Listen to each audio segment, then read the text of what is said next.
হঠাৎ আবার সেই জিনটির কেন আগমন ঘটল, কেন সেই জিনটি আবার গ্রামে দেখা গেল, এর পেছনের কারণ কি? সত্যি কি সেই ঘটনার সমাপ্তি ঘটেছিল, নাকি এর পেছনে রয়েছে বড় কোনো রহস্য? আসসালামু আলাইকুম রাসেল ভাইয়া এবং প্রিয় শ্রোতা বন্ধুরা, আশা করি আল্লাহ তাআলার অশেষ রহমতে সকলেই ভালো আছেন। আমি লাজিম ইয়াসির জিয়াদ আজ হাজির হয়েছি আপনাদের মাঝে জিন রিমাস কাইলামের মূল রহস্য উদ্ঘাটনের উদ্দেশ্যে। আজকের এই ঘটনা শুরুর আগে আমি ভাইয়ার কাছে ক্ষমা চেয়ে নিচ্ছি আমার লেখায় অনিচ্ছাকৃত ভুলের জন্য। প্রিয় লিসেনার্স, আপনারা যারা রিমাস কাইলাম ঘটনাটি শুনেছেন তারা সকলেই জানেন সেই ঘটনা আমি সংগ্রহ করেছিলাম আমার সাথে ঘটে যাওয়া একটি ঘটনার জের ধরে। এই ঘটনাটি আমাকে বলেছিলেন ফারুক দাদা। এই ঘটনা ফারুক দাদার মুখ থেকে শোনার পর থেকেই আমার কেন জানি বারবার মনে হতে থাকে ফারুক দাদা এই ঘটনাটি সম্পূর্ণ অংশে আমাকে বলেননি। আমার বারবার সন্দেহ হতে থাকে তিনি এই ঘটনার কিছু জায়গা আমার কাছ থেকে লুকিয়েছেন। কিন্তু কেন তিনি লুকালেন, এই প্রশ্নটির উত্তর আমি তখনও পাইনি। ঘটনাটি শোনার পর অনেকবার আমি ফারুক দাদার কাছে জিজ্ঞেস করেছি যে তিনি এই ঘটনার কোন অংশ আমার কাছ থেকে লুকিয়েছেন বা আদৌ লুকিয়েছেন কিনা। কিন্তু আমি যতবারই তাকে জিজ্ঞেস করেছি তিনি ততবারই আমাকে না বোধক উত্তর দিয়েছেন। তবে আমি যতবারই ফারুক দাদার সামনে এই জিন রিমাস কাইলামের কথা উত্থাপন করেছি ততবারই আমি তার চোখে মুখে কেমন জানি একটা আতঙ্কের ছাপ লক্ষ্য করেছি। এই বিষয়টি আমার সন্দেহকে আরও জোরালো করে দেয়। যাই হোক, এরপর এই ঘটনার আর কোনো কুল কিনারা করতে না পেরে ফারুক দাদা যেভাবে আমাকে ঘটনাটি বলেছিলেন আমি সেভাবেই আপনাদের সামনে উপস্থাপন করি। তবে এর কিছুদিন আগে আমি গিয়েছিলাম আমার গ্রামের বাড়িতে। গ্রামের বাড়ি যাওয়ার ঠিক দুদিন পর আমি চলে যাই আমার দাদুর বাবার বাড়ি এবং সেখানে গিয়েই আমি জিজ্ঞেস করতে শুরু করি গ্রামের মুরব্বীদের কাছে এই জিন রিমাস কাইলাম সম্পর্কে। কিন্তু কেউ এই ঘটনাটি সম্পর্কে আমাকে কোনো নতুন তথ্য দিতে পারেননি। এভাবেই আমি চলে যাই আনিস দাদাদের বাড়িতে। তিনি দাদুমণির সম্পর্কে মামাতো ভাই হন। তিনি এই গ্রামের অনেক বয়স্ক ব্যক্তি। তার কাছে এই ঘটনার সম্পর্কে কিছু জিজ্ঞেস করলে তিনি হয়তো আমাকে নতুন কোনো তথ্য দিতে পারবেন, এই ছিল আমার আশা। এই পর্যায়ে আমার এই চেষ্টাটি বিফলে যায়নি। আনিস দাদা আমাকে নিরাশ করেননি। তার কাছ থেকে সংগ্রহ করতে পারি আমি এই ঘটনার এক ভয়ানক তথ্য। আমি তার কাছে গিয়েই প্রথম আমার জানা সম্পূর্ণ ঘটনাটি তাকে বলি এবং ঘটনাটি বলা শেষ হলে আমি তাকে জিজ্ঞেস করি যে ঘটনার কোনো অংশ আমি মিস করেছি কিনা বা এই ঘটনার আর কোনো তথ্য আপনার জানা আছে কিনা। এই প্রশ্নের উত্তরে আনিস দাদা বলতে শুরু করেন, তুমি সম্পূর্ণ ঘটনাটা ঠিকঠাক সংগ্রহ করতে পেরেছ, তবে একটি তথ্য তুমি ঘটনায় মিস করে গিয়েছ। সেটি হলো মনির মাঝি এবং তাদের পরিবারের সদস্যদের লাশ তাদের বাড়ির থেকে কবরস্থানে নেয়ার সময় তাদের সকলের মাথা গায়েব হয়ে গিয়েছিল। কিভাবে গায়েব হলো, কেন হলো, এই বিষয়টি সম্পর্কে কেউ কিছু বলতে পারে না। আর এই বিষয়টি ঘটে হরিশ মাঝি এবং তার পরিবারের সদস্যদের লাশের সাথে। তাদের লাশ যখন দাহ করার জন্য শ্মশানে নিয়ে যাওয়া হলো তাদের মাথাগুলোও লাশের সাথে পাওয়া যায়নি। সেই মাথাগুলো গেল কোথায়, সেই বিষয়টি কেউ কোনো বিহিত করতে পারেনি। এরপর সকলেই মিলে মনির মাঝি সহ তাদের পরিবারের সদস্যদের লাশ মাথাবিহীন অবস্থাতেই কবরস্থ করে দেয় এবং হরিশ মাঝি সহ তাদের পরিবারের সদস্যদের লাশও মাথাবিহীন অবস্থায় দাহ করা হয়। রামদাস কবিরাজের লাশ যখন পাওয়া যায় কবরস্থানে, তার মাথাটিও বাকি সব লাশের মাথার মতো একদম অক্ষত ছিল। তবে রামদাস কবিরাজের মাথাটা বাকি লাশগুলোর মতো হারিয়ে যায়নি। আনিস দাদার মুখ থেকে এই সকল বিষয় শুনে আমার সন্দেহ পৌঁছে যায় চূড়ান্ত পর্যায়ে। আমি একদম নিশ্চিত হয়ে যাই ফারুক দাদা এই ঘটনার খুবই বড় একটা অংশ বা বড় একটি রহস্য আমার কাছ থেকে লুকিয়েছেন। তিনি আমাকে একটি বিষয় মিথ্যে বলেছেন যে রামদাস কবিরাজের লাশ তার বাড়িতে পাওয়া গিয়েছিল। এরপর আমি আমার একটি মুহূর্ত সেখানে দেরি না করে চলে যাই ফারুক দাদার বাড়িতে। তার বাড়িতে গিয়েই আমি তাকে জিজ্ঞেস করি এই ঘটনার এত ভয়ানক একটা অংশ তিনি কেন আমার কাছ থেকে লুকিয়েছেন। আমার এই প্রশ্নের উত্তরে তিনি খুবই সাধারণ একটি উত্তর দিয়ে বলেন, এই বিষয়টি তার বলতে মনে ছিল না, কিন্তু এই বিষয়টি আমি কোনোভাবেই বিশ্বাস করতে পারছিলাম না। এরপর আমি ফারুক দাদাকে অনুরোধ করতে শুরু করি তিনি আর কি কি বিষয় আমার কাছ থেকে লুকিয়েছেন। বেশ অনেকক্ষণ জোরাজুরি করার পর ফারুক দাদা বলতে শুরু করেন, এই ঘটনাটি খুবই স্পর্শকাতর একটি ঘটনা। তুমি বিষয়টি বোঝার চেষ্টা করছো না। আমি চাই না এই ঘটনাটি নিয়ে কোনো প্রকার আলোড়ন সৃষ্টি হোক। আশেপাশের গ্রাম মিলিয়ে আমাদের এই কবরস্থানটি অনেক জনপ্রিয় একটা কবরস্থান। আমি চাই না এই কবরস্থানটি এই ঘটনার জন্য কুখ্যাত হোক। এই জন্যই আমি এই ঘটনাটির বেশ কিছু অংশ তোমার কাছ থেকে লুকিয়েছি। তোমার কাছে আমার অনুরোধ থাকবে এই কবরস্থান বা আমার গ্রামের নাম এই ঘটনাটির মাধ্যমে কোনোভাবেই কেউ যেন জানতে না পারে। এই শর্তেই ঘটনার লুকানো অংশ আমি তোমাকে বলতে পারি। ফারুক দাদা সব কথা শুনে আমি তাকে আশ্বস্ত করি যে গ্রামের নাম এবং কবরস্থানের নাম একদম গোপন থাকবে। এরপর ফারুক দাদা বলতে শুরু করেন, গ্রামবাসীর সকলেই যখন রামদাস কবিরাজের কাছে জিন রিমাস কাইলামের বিষয়টি শুনে আসে, তখন পুরো গ্রামকে এই রিমাস কাইলামের আতঙ্ক গ্রাস করে। সকলে শুধু একটি বিষয়ই ভাবতে থাকে, রামদাস কবিরাজ কিভাবে এই বিপদের সমাধান বের করবেন। যাই হোক, রামদাস কবিরাজের কাছ থেকে রিমাস কাইলামের বিষয়টি শুনে আসার ঠিক একদিন পরের রাতের কথা। আমি ঈশার সালাত আদায় করে রাতের খাবার খেয়ে সবে শুয়েছি। এমন সময় আমার বাড়িতে আসেন আমার উস্তাদ মাসুম মুন্সি। ওনার কাছ থেকেই আমি রুকাইয়ার কাজ শিখেছিলাম। যাই হোক, উনি আমার বাড়িতে এসেই হন্তদন্ত হয়ে আমাকে বলতে শুরু করেন, কিছুদিন আগে আমি সিলেট গিয়েছিলাম আমার কিছু কাজের উদ্দেশ্যে। আমি আজ সন্ধ্যাবেলায় সিলেট থেকে ফিরেছি। গ্রামে ফিরেই আমি জানতে পারি এই রিমাস কাইলাম সম্পর্কে। কিছুক্ষণ আগে রামদাস কবিরাজ খবর পাঠান আমাকে তার সাথে দেখা করার জন্য। এখনই তিনি এই বিষয় নিয়ে কিছু পরামর্শ করবেন আমার সাথে। ফারুক, তুমিও চলো আমার সাথে, আমরা তিনজন মিলে দেখি এর কোনো বিহিত করতে পারি কিনা। মাসুম হুজুরের সব কথা শুনে আমরা দুজনেই বেরিয়ে পড়ি রামদাস কবিরাজের বাড়ির উদ্দেশ্যে। এখানে বলে রাখা ভালো, রামদাস কবিরাজ মাসুম হুজুরের অনেক ভালো একজন বন্ধু ছিলেন। যাই হোক, কিছুক্ষণের মধ্যেই আমরা দুজন পৌঁছে যাই রামদাস কবিরাজের বাড়িতে। বাড়িতে পৌঁছে রামদাস কবিরাজ আমাদের বসতে দেন তার কক্ষে। আমাদের বসতে দিয়েই রামদাস কবিরাজ বলতে শুরু করেন, আমাদের গ্রামে খুবই ভয়ানক একটি জিন প্রবেশ করেছে। এই রিমাস কাইলাম কোনো সাধারণ জিন না। এই জিনটির ইতিহাস খুবই ভয়ানক। গ্রামবাসীর সকলকে আমি এই রিমাস কাইলামের সম্পূর্ণ তথ্য বলিনি। তারা এমনিতেই অনেক আতঙ্কিত। এর মধ্যে তাদের এই সকল বিষয় বললে তারা আরো ভয় পেয়ে যাবে। প্রায় 400 বছর আগে এই রিমাস কাইলামের জন্ম একজন মানব গর্ভে।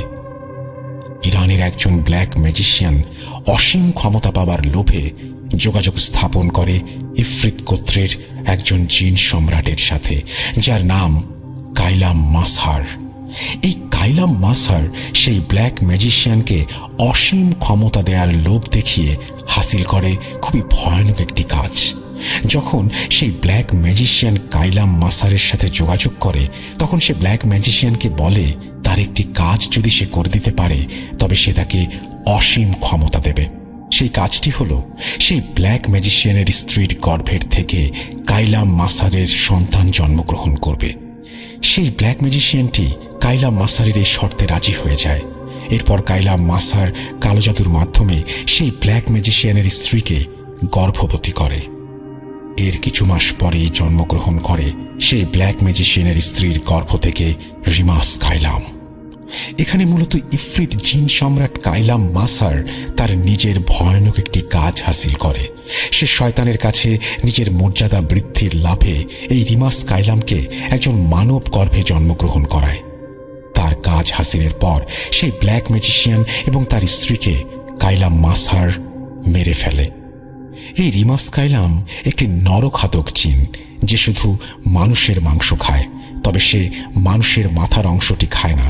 কারণ সে যে মানুষগুলোকে মেরে খায় সেই মানুষগুলোর প্রতিটির মাথা সে গিয়ে উপস্থাপন করে কায়লাম মাসারের কাছে। এই হলো কায়লাম মাসারের রিমাস কায়লামের ওপর আদেশ। এরপর সেই প্রতিটি মৃত মানুষের মাথা কায়লাম মাসারকে উপস্থাপন করে শয়তান। এতে করে শয়তান তার উপর খুশি হয় এবং তার মর্যাদা বৃদ্ধি পায়। মানুষের মাথাগুলো শয়তানের কাছে গ্রহণযোগ্য হয় এই জন্য যে যেই জিনটি এই মানুষগুলোকে মেরেছে সে জন্মেছে একজন মানব গর্ভ থেকে। এই জন্যই গ্রামে যে কয়টি মৃত্যু হয়েছে তাদের প্রতিটির লাশের মাথা হারিয়ে গিয়েছে। রিমাস কায়লাম সেই মাথাগুলো নিয়ে গিয়েছে। যাই হোক, এই রিমাস কায়লাম ইরানে এভাবে অনেক মানুষকে মেরেছে। তবে এক পর্যায়ে ইরানের একজন পরহেজগার ব্যক্তি একে বন্দী করে। রিমাস কায়লামকে মেরে ফেলার সাধ্য কোনো মানুষের নেই, তবে আমি একটি উপায় বের করেছি। মূলত এই বিষয়টি বলার জন্য মাসুম আমি তোমাকে ডেকেছি। সেই উপায়টি হচ্ছে আমি আমার নিজের শরীরের ওপর মরণবাণ এবং বন্দির কালো জাদু করব। এরপর আমি সেই রিমাস কায়লামকে আহ্বান করব আমার সাথে মোকাবেলা করার জন্য। খুব স্বাভাবিকভাবেই রিমাস কায়লাম আমাকে মেরে ফেলবে এবং সে যেখানে বসে আমার পুরো দেহ খাবে, আমার দেহ খাওয়া মাত্রই সে সেখানে বন্দী হয়ে যাবে। আর এই বন্দি দশার থেকে কোনো জিন কিংবা কোনো মানুষ শত চেষ্টা করেও কখনোই তাকে ছাড়াতে পারবে না। কিছু বছর পর পর একটি নির্দিষ্ট তিথিতে এই রিমাস কায়লাম নিজের বন্দি দশার থেকে মুক্তি লাভের আশায় চেষ্টা চালাবে। আর যখনই সে মুক্ত হওয়ার চেষ্টা চালাবে সে সময়ই সে ধীরে ধীরে দুর্বল হতে থাকবে। প্রতিটি চেষ্টায় তার শারীরিক বিভিন্ন ক্ষতি সাধিত হবে। এটি একটি উপায়। ওকে না দমালে ও সবকিছু শেষ করে দেবে। আমি আর বাঁচবই বা কয়দিন? আমার বয়স শেষ। আমার জন্য যদি মানুষের প্রাণ বেঁচে যায় এতেই আমি অনেক খুশি। এই পৃথিবীতে তো মাসুম তুমি ছাড়া আমার আপন বলতে কেউ নেই। তোমাকে শেষ বিদায় জানানোর জন্যই আমি তোমাকে আজ ডেকেছি। আগামীকাল রাতেই আমি এই কাজটি করব। আর তোমাদের দুজনের কাছেই আমার অনুরোধ, এই বিষয়টি গ্রামবাসীর কাউকেই কোনোদিন বলবে না। রামদাস কবিরাজের এসব কথা শোনার পর আমাদের মাথায় আকাশ ভেঙে পড়ার উপক্রম হয়। মাসুম হুজুর এবং আমি মিলে তাকে অনেক বোঝাতে চেষ্টা করি যে এভাবে জীবন বিপন্ন করার দরকার নেই। আসুন আমরা সবাই মিলে কোনো উপায় বের করি। কিন্তু রামদাস কবিরাজ আমাদের একটা কথাও শোনেন না। তিনি আমাদেরকে বিদায় করে দেন তার বাড়ি থেকে। এরপর দিন রাতে রামদাস কবিরাজ সেই কাজটি করেন। রামদাসকে মেরে রিমাস কায়লাম সেই কবরস্থানে নিয়ে গিয়ে খেয়েছিল, যার ফলে রিমাস কায়লাম সেখানেই বন্দী হয়ে যায়। এই জন্য গ্রামের এই মৃত্যুর খেলা বন্ধ হয়ে যায়। একটি নির্দিষ্ট তিথিতে যখন রিমাস কায়লাম বন্দী দশার থেকে মুক্তি লাভের চেষ্টা চালায় তখন হয়তো সে দৃশ্যমান হয়। এজন্য হয়তো তুমি তাকে কবরস্থানে দেখেছিলে। এই বলে ফারুক দাদা এই রহস্যময় ঘটনাটি শেষ করেন। প্রিয় লিসেনার্স, যদি এই ঘটনায় উল্লেখিত গ্রামটি বা কবরস্থানটি চিনে থাকেন তাহলে আপনার কাছে আমার একটি অনুরোধ, দয়া করে কেউ এই কবরস্থান বা গ্রামের নামটি কোথাও উল্লেখ করবেন না। পরিশেষে একটি কথাই বলতে চাই, প্রিয় লিসেনার্স, বিশ্বাস করা বা না করা সম্পূর্ণ আপনাদের ব্যাপার। ভাইয়াকে অনেক ধন্যবাদ আমার এই ঘটনাটি সময় নিয়ে পড়ে শোনানোর জন্য। প্রিয় লিসেনার্স, আপনারা সবসময় এভাবেই ভৌতিক আনন্দ পেতে থাকুন ভূত.com-এর পাশে থেকে। আমি লাজিম ইয়াসির জিয়াদ আজ এখানেই বিদায় নিচ্ছি। খুব তাড়াতাড়ি ফিরে আসব একজন ব্ল্যাক ম্যাজিশিয়ানের জীবনের করুণ পরিণতি নিয়ে। প্রিয় লিসেনার্স, সেই পর্যন্ত সকলেই ভালো থাকুন এবং মোস্ট ইম্পর্টেন্টলি ভূত.com-এর পাশে থাকুন। আসসালামু আলাইকুম। এই বলে তিনি তার ঘটনা শেষ করেছেন। আশা করছি তার এই ঘটনাটি আপনাদের ভালো লেগেছে। যদি ভালো লেগে থাকে আমাদের অবশ্যই জানাবেন। যদি ভালো লেগে না থাকে তাও জানাবেন। আমাদের হ্যালোইন স্পেশালে আমি একজন দারোয়ান ছিলেন, সুদান দেশের নাগরিক, আর ইন্ডিয়ান দুজন ড্রাইভার থাকতেন। সকলের থাকার ঘরই আলাদা ছিল। তো আমার সাথে বাড়ির সেই দারোয়ানের খুবই ভালো সম্পর্ক ছিল। 2-3 মাস ভালোই যাচ্ছিল। একদিন আমার মালিক রিয়াদ থেকে শীতে বাড়িতে আসবেন বলে জানান আমাকে, এবং সেখানে একটা পার্টি হবে। সৌদিরা শীতে বারবিকিউ করে, লাকড়ি দিয়ে আগুন পোহায় ইত্যাদি করে। তাই 2021-এর দুপুর 12টায় সুদানের সেই দারোয়ান আলী এসে আমাকে বলল, ফরহাদ, তুমি একটু খেজুর বাগানের পাশে যাও। গিয়ে লাকড়ি রাখা আছে ওইখানে, কিছু লাকড়ি আলাদা করো। যদিও আমার কাজ ছিল ভিন্ন, আমি মূলত মালিকের ব্যবসা ছিল এখানে, তাই দেখাশোনা করতাম। কিন্তু এই বাড়িতে থাকার সুবাদে পার্টি থাকলে সকলেই কাজ করতাম মিলেমিশে। যাই হোক, আমি খেজুর বাগানে গিয়ে প্রথমে বাগানটা ঘুরে দেখি, তারপর হঠাৎ করে দেখি কিছু একটা গাছ থেকে হুট করে পড়ে লাকড়ি নিচে ঢুকে পড়ল। আমি কাছে গিয়ে দেখি একটা সাদা রঙের সাপ। এমন সাপ আমি জীবনেও দেখিনি। ভাবলাম পাশের পাহাড়ে হয়তো বিভিন্ন প্রজাতির সাপের বাস। সাপটা কিছুটা ফুঁসতে ফুঁসতে আমার দিকে এগুতে চায়। আমি একটা হাতে লাঠি নেই, কিছু না ভেবেই লাঠি দিয়ে সাপের মাথায় আঘাত করি। কিছুক্ষণ পর সাপটা অদ্ভুত কিছু শব্দ করে মারা যায়। আমি তেমন গুরুত্ব দেই না, সাপই তো। যাই হোক, দিন শেষে রাতে ঘুমাচ্ছিলাম, একটু তাড়াতাড়ি ঘুমিয়ে পড়েছিলাম সেদিন। হঠাৎই আমি একটা মন্ত্রমুগ্ধের মতো স্বপ্ন দেখি ঘুমের ঘোরে। অদ্ভুত ব্যাপার, খেয়াল করবেন স্বপ্ন আর বাস্তব কিভাবে মিলেমিশে এক হয়ে যায়। আমি স্বপ্ন দেখছি আমার কপেল রিয়াদ থেকে আসছে। বাড়ির নিকটবর্তী জায়গাতে আসার পর ওনার গাড়ি বন্ধ হয়ে যায়। উনি কিছু ব্যাগ নিয়ে আসছেন। আলী অর্থাৎ সেই দারোয়ান ফোন দিয়ে বলছে আমাকে নিয়ে গাড়ির কাছে যাওয়ার জন্য। আলী এসে আমার দরজায় নক করছে। আমি ঘুমাচ্ছি। স্বপ্ন দেখতে দেখতেই আমার কানে সত্যি সত্যি দরজায় করাঘাতের শব্দ আসে। ফরহাদ, ওঠো ওঠো, ফরহাদ, ফরহাদ, ওঠো ওঠো। তো বলে রাখা ভালো, আলী পড়তো অ্যারাবিয়ান পাঞ্জাবি। আমিও সৌদিতে আসার পর তাই পড়তাম। আমি তাড়াতাড়ি করে গায়ে একটা কাপড় দিয়ে আলীর সাথে গাড়ির কাছে রওনা দেই। তখন আমি বুঝতে পারিনি আমি স্বপ্ন থেকে বাস্তব জগতে প্রবেশ করেছি। স্বপ্নটা এতটাই জীবন্ত ছিল যে আলীর করাঘাতের সাথে মিলেমিশে এক হয়ে যায়। তো আলীর পেছন পেছন আমি হাঁটতে শুরু করি। আনুমানিক 10 মিনিট হাঁটার পর আমি দেখি আমি সত্যিই আমার কপিলের সামনে দাঁড়ানো, কিন্তু আমি গাড়ি দেখছি না। ভাবলাম গাড়ি হয়তো গ্যারেজ কিংবা অন্যত্র নিয়ে যাওয়া হয়েছে। আর তাছাড়া আলীর সাথে বের হওয়ার পর থেকেই আমার চিন্তাভাবনা কেমন যেন একটা মোহগ্রস্ত হয়ে যাচ্ছিল।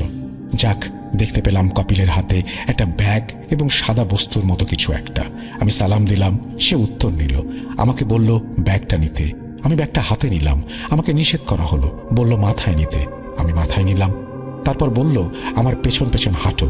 কপিলের সামনে আলী, পেছনে আমি, মাঝখানে কপিল। আমরা হাঁটতে শুরু করলাম। কিন্তু কিছু দূর হাঁটার পর কপিল দেখি বাড়ির রাস্তায় না গিয়ে পাহাড়ের দিকে হাঁটতে লাগলো। আমিও হাঁটতে লাগলাম। 20-22 কদম হাঁটার পর আমি জিজ্ঞেস করলাম, মালিক, এই দিকে কেন যাচ্ছেন? উনি আমাকে বললেন, কেন, কি হয়েছে, ভয় পাচ্ছ নাকি? আমি বললাম না। বলে রাখছি আমি আরবি পারতাম এবং বুঝতাম, কারণ ইংরেজি, আরবি, উর্দু, হিন্দিতে কথা বলার দক্ষতা আমার ছিল। যাক, আমিও ব্যাগটা মাথায় নিয়েই হাঁটছি। ব্যাগটা সম্ভবত 30-35 কিলো হবে, আমার কাছে তাই মনে হচ্ছিল। হাঁটতে হাঁটতে পাহাড়ের কাছে গেলাম। এরপর আমাকে আদেশ দিল পাহাড়ে উঠতে। অবাক করা ব্যাপার, পাহাড়ের নিচ থেকে ওপরে উঠতে কমপক্ষে 40 থেকে 50 মিনিট লাগার কথা। সেই পাহাড় কিনা আমরা 1 মিনিটের মধ্যে উঠে গেলাম। ঠিক তখনই প্রথমবারের মতো আমার হৃদয়টা কেঁপে উঠল, শরীরটা ভারী হয়ে গেল। অন্ধকারাচ্ছন্ন পরিবেশ চোখে পড়ে। চারপাশে শুধু যেই পথ দিয়েই হাঁটি সেখানেই আলো দেখা যায়। তখনই প্রথমবারের মতো আয়াতুল কুরসি পড়ি মনে মনে, কিন্তু লাভ হয়নি। আমি বুঝতে পারি আমি স্বাভাবিক কোথাও নেই। আমার পাশের দুজনও স্বাভাবিক কেউ নয়। এই মরুভূমির উঁচু পাহাড় থেকে নিচে নামবো কিভাবে? নানান চিন্তা মাথায় ঘুরপাক খাচ্ছে, কিন্তু ফিরে যাওয়ার তো কোনো উপায়ও আমার জানা নেই সৃষ্টিকর্তার সাহায্য ছাড়া। আমার পা যেন শক্ত হয়ে অবশ হয়ে গেছে। কিন্তু প্রশ্ন জাগলো, লোকগুলো অস্বাভাবিক হলে আমার মাথায় কি তাহলে? ভাবতেই আলী পেছনের থেকে বলে উঠল, ভয় পাচ্ছ নাকি? সামনে হাঁটো অল্প। আমিও হাঁটতে লাগলাম। একটু হাঁটার পর দেখি অদ্ভুত এক বাড়ি। আমি কোনো দিন চোখে বা অনলাইনে এরকম বাড়ি দেখিনি। কতগুলো আলখেল্লা পরা লোক একসাথে সমবেত হয়েছে, বাচ্চা, বৃদ্ধ, অনেক বয়সের লোক। বাড়ির ভেতর থেকে কান্নার শব্দ, মহিলার কণ্ঠের আওয়াজ শোনা যাচ্ছে। আমি মাথায় ব্যাগ নিয়ে কপিলের দিকে নির্বাক হয়ে তাকিয়ে আছি। এইবার দেখি আমার কপিলের চেহারার মানুষটা, এমনকি আলীর চেহারাটাও পাল্টে গিয়েছে। আমাকে আদেশ করা হলো মাথার ব্যাগ নামাতে। আমি নামালাম নিরুপায় হয়ে। একটু সামনে লক্ষ্য করে দেখি একটা ছোট খাটিয়া নিয়ে আসা হয়েছে।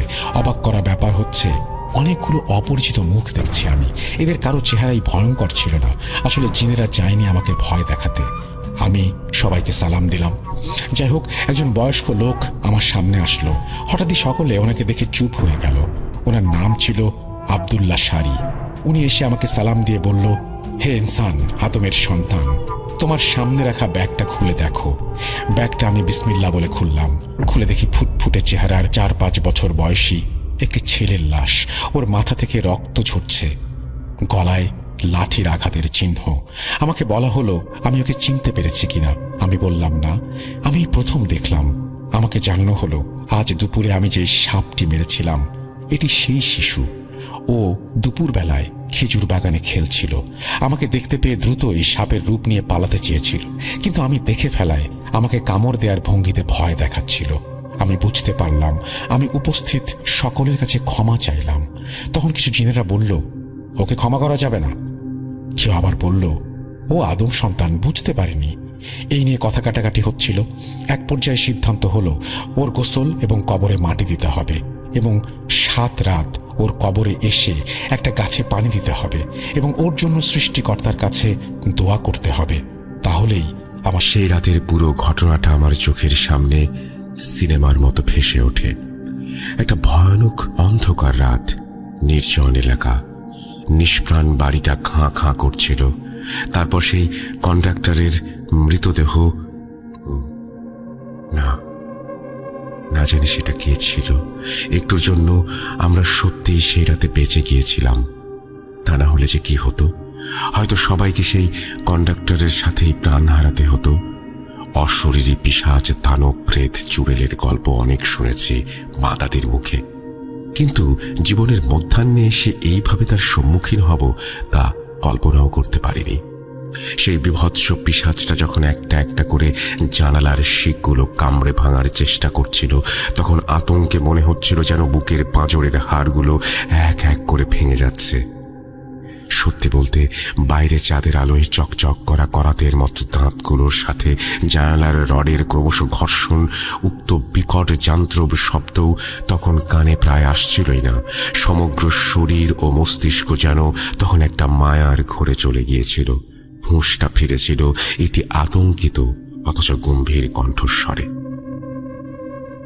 নমস্কার শ্রোতা বন্ধুরা, আপনাদের রাজস্থানের কুলধারা গ্রামের ঘটনার তো মনে আছে নিশ্চয়ই, কিভাবে সে অশরীরী পুরোটা চা বিক্রি করছিল রাস্তার পাশে। আজও আপনাদের জন্য আবারও রাজস্থানের একটি ভয়ঙ্কর রোমহর্ষক ঘটনা নিয়ে এসেছি। আজ যে ঘটনাটি শেয়ার করব সেটি আমার এক পরিচিত ভাই নরেন্দ্র সিংহের কাছ থেকে সংগ্রহ করা। এই বিভৎস ঘটনাটি তার জীবনের একটি কালো অধ্যায়। নরেন্দ্র ভাই বর্তমানে সৌদি আরবে একটি কোম্পানিতে সুপারভাইজার। নরেন্দ্র ভাইয়ের সাথে মাস 6 হলো আলাপ হয়েছে। কথাসূত্রে জানতে পারি ওনার পূর্বপুরুষেরা রাজস্থানী ছিলেন, তাই খুব আগ্রহ নিয়ে প্রায়শই ওনাকে জিজ্ঞেস করতাম রাজস্থানের কোনো ভৌতিক ঘটনা উনি জানেন কিনা বলতে। সেরকমই একদিন বারবার ওনাকে বলার পর শেষমেশ উনি একটা দীর্ঘশ্বাস ফেলে বলতে শুরু করেন। আমি তখন পরিবারের সাথে ইন্দোরে থাকতাম। একদিন সপরিবারে জয়পুরে বেড়াতে যাওয়ার একটি প্রোগ্রাম করি। ছেলেটি অনেক দিন ধরে জোর করছিল রাজস্থান বেরিয়ে যাবার, তাই শেষমেশ তাকে জয়পুরে নিয়ে যেতে রাজি হই। পরিকল্পনা মতো আমার স্ত্রী রিমা এবং ছেলে রাজেশের সঙ্গে জয়পুরের উদ্দেশ্যে রওনা দিই। আমরা 1 সপ্তাহের মধ্যে পুরো জয়পুর, উদয়পুর ঘুরে দেখে ফেলেছিলাম, কিন্তু তখনও আমাদের আরও 2-3 ভ্যাকেশন বাকি ছিল। তাই আমি ভাবলাম যে আজমির শরীফও ঘুরে এলে কেমন হয়। যেই ভাবা সেই কাজ, সেই মতো বেরিয়ে পড়ি। যেহেতু আমাদের পরিকল্পনাটি হঠাৎ করেই হয়েছিল, তাই তাড়াহুড়ো করে বাসের সাপোর্ট নিই। গাড়ি ভাড়া করার সময় ছিল না। বাসে উঠে দেখি যাত্রী অনেক বেশি, বিশেষ করে বয়স্ক মানুষের সংখ্যা ছিল বেশি। আমাদের মতো শুধু একটাই পরিবার ছিল। বাস স্ট্যান্ডে প্রচুর ভিড়। আসলে জয়সালমীর সহ বিভিন্ন জায়গায় যাওয়ার রাতের শেষ বাস এক এক করে ছাড়ার প্রস্তুতি নিচ্ছিল। রাজেশ জানালার পাশে বসে বাস স্ট্যান্ডের দোকানপাট, লোকজনের ভিড় দেখছিল। একে একে সব বাস বেরিয়ে গেলেও আমাদের বাসের কিছু যান্ত্রিক গোলযোগের কারণে ছাড়তে দেরি হচ্ছিল। এখন সমগ্র বাস স্ট্যান্ডটা সম্পূর্ণ ফাঁকা। এমন সময় হঠাৎই হাড় কাঁপানো কনকনে ঠান্ডা হাওয়া বাসটাকে ছুঁয়ে চলে যায়। ঠান্ডার পরিমাণ এত বেশি ছিল যে রাজেশ অস্বস্তিতে তাড়াতাড়ি জানালাটা বন্ধ করে কাঁদতে থাকে। ব্যাপারটা কিছুটা অস্বাভাবিক হলেও গুরুত্ব দেয়নি। তখন শীতকাল প্রায় শেষের দিকে, তাই এতটা ঠান্ডা হওয়া মোটেও স্বাভাবিক ছিল না। শেষে প্রায় রাত 10টা নাগাদ বাসটি তার গন্তব্যের উদ্দেশ্যে রওনা দেয়। আমরা তিনজনই আমাদের সিটে বসে শান্তভাবে শুয়ে পড়ি, যদিও আমি এবং রিমা কেন জানি না একটু অস্বস্তি বোধ করছিলাম। ওপর থেকে সেই ধড়ধড়ে বাস চালকের ঝড়ের গতিতে বাস চালানো রীতিমতো ঝাঁকিয়ে তুলেছিল। সম্ভবত গন্তব্যে পৌঁছানোর জন্য খুব তাড়া ছিল কিনা কে জানে। ভেতর থেকে ভয় পাচ্ছিলাম গতির চোটে না কোথাও ধাক্কা মেরে ফেলে। অন্ধকার হওয়ার কারণে হোক বা নিস্তব্ধ নির্জনতা, রাস্তা দিয়ে যাওয়ার সময় কোনো কিছুই দেখা যাচ্ছিল না। আমরা সামনের সিটের পরের রোতে বসেছিলাম, তাই বাসের ফ্রন্ট গ্লাস দিয়ে সামনের রাস্তাটা স্পষ্টই দেখা যাচ্ছিল। কুয়াশা জড়ানো ঘন ধোয়ার মতো বলয় রাস্তার কালো পিচটা তার বুক চিরে চলে গেছে। এমন সময় হঠাৎই দূরে দুটো টিমটিমে লাল লাইট দেখতে পেলাম। বাসটা খানিকটা কাছাকাছি যেতে বুঝতে পারলাম সামনে আচমকাই একটা ছোট্ট গাড়ি চলে এসেছে। কিন্তু আশ্চর্যের বিষয় হলো এটাই, এতক্ষণ গাড়িটা খুব ধীর গতিতে চলছিল, অথচ আমাদের বাস সেটিকে ওভারটেক করতে যাবে এমন সময় হঠাৎই কেন জানি না গাড়িটা আমাদের বাসের সঙ্গে রীতিমতো রেষারেষি করে চলা শুরু করলো। গাড়িটার সাথে পাল্লা দিয়ে বাসটা কোনোভাবেই এগোতে পারছিল না। বাস ড্রাইভারটি সেই গাড়িটিকে টেক্কা দেওয়ার জন্য ক্রমশ বাসের স্পিড আরও বাড়াচ্ছিল, কিন্তু কোনো নাগাল পাচ্ছিল না। এদিকে কিছু প্রবীণ যাত্রী চালককে বারবার বাসের গতি কমানোর জন্য অনুরোধ করছিলেন। এর ফলে ড্রাইভার কিছু সময়ের জন্য বাসের গতি কমাতেই সামনে ছোট একটা গাড়ি আচমকাই অন্ধকার কুয়াশায় হারিয়ে যায়। আর দেখা যায় না। কিছুক্ষণ পর ড্রাইভার আবারও বাসের গতি বাড়িয়ে দিল। কি হচ্ছে এসব কিছুই বুঝে উঠতে পারছিলাম না। সঙ্গে সঙ্গে এক বৃদ্ধ পুনরায় বাসের গতি কমাতে ড্রাইভারকে অনুরোধ করলেন, কিন্তু এবারে বাধার সত্ত্বেও ড্রাইভার বাসের গতি আর কমালো না, উপরন্ত বাসের গতি আরও বাড়িয়ে দিল। এদিকে কন্ডাক্টর গম্ভীর স্বরে বলে উঠল, চাচাজি, ড্রাইভার যা করছে ঠিকই করছে। এই এলাকাটা ভালো না, একে তো আমরা দেরি করে এসেছি, আর এই জায়গায় অনেক বিপদ, তাই যত তাড়াতাড়ি সম্ভব এলাকাটা পেরিয়ে সামনে এগিয়ে যেতে পারলেই মঙ্গল। কন্ডাক্টরের কথা শুনে কয়েকজন একটু বেশি ঘাবড়ে ঠিক আছে বলে চুপ করে বাসে বসে রইল। বিশ্বাস করো, তখন পর্যন্ত কোনো অতি প্রাকৃতিক অলৌকিক কিছুর কল্পনাও করতে পারিনি মনে মনে। শুধু একটাই কথা ভাবছিলাম যে শুনশান মরুভূমিতে হয়তো চোর ডাকাতের আনাগোনা আছে, বাস আটকে ছিনতাই করে, তাই কন্ডাক্টর ভয় পাচ্ছে। বাসটি প্রচণ্ড গতিতে চলছিল। এমন সময় হঠাৎই সামনে কালো কুয়াশার বলয় দেখে ড্রাইভার আচমকাই সজোরে ব্রেক মারে। আমরা সবাই হুড়মুড়িয়ে সিটে গিয়ে ধাক্কা খাই। কি হলো ড্রাইভার সাহেব, মারবে টারবে নাকি? গাড়িতে এতজন বয়স্ক মানুষ আছে, তাদের কথা তো একটু ভাববে, তাই না? আমি সামনের সিটে আঘাত পেয়ে মাথাটা ধরে চেঁচিয়ে উঠলাম, কিন্তু একটা ব্যাপার লক্ষ্য করে বেশ আশ্চর্য হলাম। দেখি কন্ডাক্টর বিস্ফারিত চোখে বাসের ফ্রন্ট গ্লাস দিয়ে সামনের দিকে তাকিয়ে কাঁপতে কাঁপতে জড়িয়ে আসা গলায় চিৎকার করে উঠল, কোহরা, কালো কোহরা। এর মধ্যে যাওয়া ঠিক হবে না। আমাদের আজ ফিরে গেলেই মঙ্গল। প্রাণ থাকলে কাল যে যার গন্তব্যে ফিরে যেতে পারবো। আমি দৃঢ় গম্ভীর স্বরে চেঁচিয়ে উঠলাম, কি যা তা আবোল তাবোল বলছো? মাঝরাতে কি নেশা ভাঙ করেছো নাকি? এখন এতটা রাস্তা এসে সামান্য কুয়াশা দেখে ভয় পেয়ে ফিরে যেতে হবে? পাগল নাকি? চোর ডাকাতের ভয় আছে কি সামনে? নেই তো, তাহলে কিসের ভয়? চলো চলো, বেশি পায়ে তাড়া করো না। এই যে ড্রাইভার সাহেব, আপনি গাড়ি স্টার্ট দিন। আমার কড়া গলার স্বর শুনে রাজেশ রিমাকে জড়িয়ে ধরে চুপচাপ বসেছিল। কন্ডাক্টর ভয়ে থতমত খেয়ে কিছু বলতে যাবে, তার আগে তাকে থামিয়ে একজন বয়স্ক যাত্রী কাশতে কাশতে বলে উঠলেন, দেখো বেটাজি, কন্ডাক্টরের ভয় পাবার যথেষ্ট কারণ আছে। আমিও এই কালো কুয়াশার সম্বন্ধে অনেক কিছুই শুনেছি, আজ তার চাক্ষুষ দেখলাম। কালো কুয়াশাটি এই অঞ্চলে বহু বছর পর পর এক আধবার দেখা যায়, আর সেই সময় কেউ এটাকে ভেদ করে গেলে তাকে আর খুঁজে পাওয়া যায় না। আমি একটু বিরক্তির স্বরে বুড়োটাকে থামিয়ে দিয়ে বলে উঠলাম, থামুন, আপনাদের জন্যই এই সমস্ত কাল্পনিক গল্প ফুলে ফেঁপে সত্যির কলাগাছ হয়ে ওঠে। দেখলাম এবার ড্রাইভারও আমার কথায় সায় দিল এবং বাস স্টার্ট দেওয়ার সাথে সাথেই কন্ডাক্টর সহ বাসের বেশ কয়েকজন যাত্রী জোরে জোরে নিজ নিজ ইষ্ট দেবতার নাম নিতে লাগলো। বাসটি সেই ঘন কালো কুয়াশার মধ্যে প্রবেশ করার সাথে সাথেই হঠাৎই কেমন আবারও সেই হাড় কাঁপুনি ঠান্ডাটা অনুভব করতে পারলাম। এমন একটা গা ছমছমে নিস্তব্ধ এলাকা, হেডলাইটের আলোয় কালো পিচের রাস্তা ব্যতীত আর কিছুই দেখা যাচ্ছিল না। এমন সময় হঠাৎই দেখলাম সেই ছোট্ট গাড়িটাকে, কিন্তু আশ্চর্যজনকভাবে আমাদের বাস এবারে গাড়িটাকে ওভারটেক করে চলে যেতে পারে। তবে যাওয়ার সময় সাইডের জানালা দিয়ে দৃশ্যটা কয়েক মুহূর্ত চোখে পড়েছিল। দেখি অদ্ভুতভাবে গাড়িটা একা একাই চলছিল, ড্রাইভিং সিটে ড্রাইভার নেই। সেদিনের সেই দৃশ্যটাকে ঘন কালো কুয়াশায় ভুল দেখেছি মনে করলেও পরবর্তীতে যা ঘটে তারপর বিশ্বাস করতে বাধ্য হই। বেশ কিছুক্ষণ যাওয়ার পর গাড়িটা হঠাৎই বিকট শব্দে শোঁ শোঁ করতে করতে ভারসাম্য হারিয়ে একটু এগিয়ে গিয়ে থেমে যায়। আমরা সবাই আবারও আতঙ্কিত অবস্থায় চমকে উঠি। হঠাৎ কি হলো আবার? বাস থেকে নামতে নামতে দেখতে পাই পাশে একটি ভাঙাচোরা বিশ্রাম ঘর। একেই এমন এক নির্জন বিপজ্জনক এলাকা, তার উপর বাস স্টপেজের অবস্থাটা এতটাই ভয়ানক বিভৎস ছিল যে কেউ দেখলে ভয় পাবে। বাসের আলোয় চারিদিকে হালকা কালচে লাল ছিটে ফোটার দাগ, কিছু হাড় গোড়ো পড়ে আছে, হয়তো কোনো জন্তু জানোয়ারের। দেখেই মনে হচ্ছিল বহু বছর এই বাস স্টপ এবং এই বিশ্রাম ঘরটি অব্যবহৃত।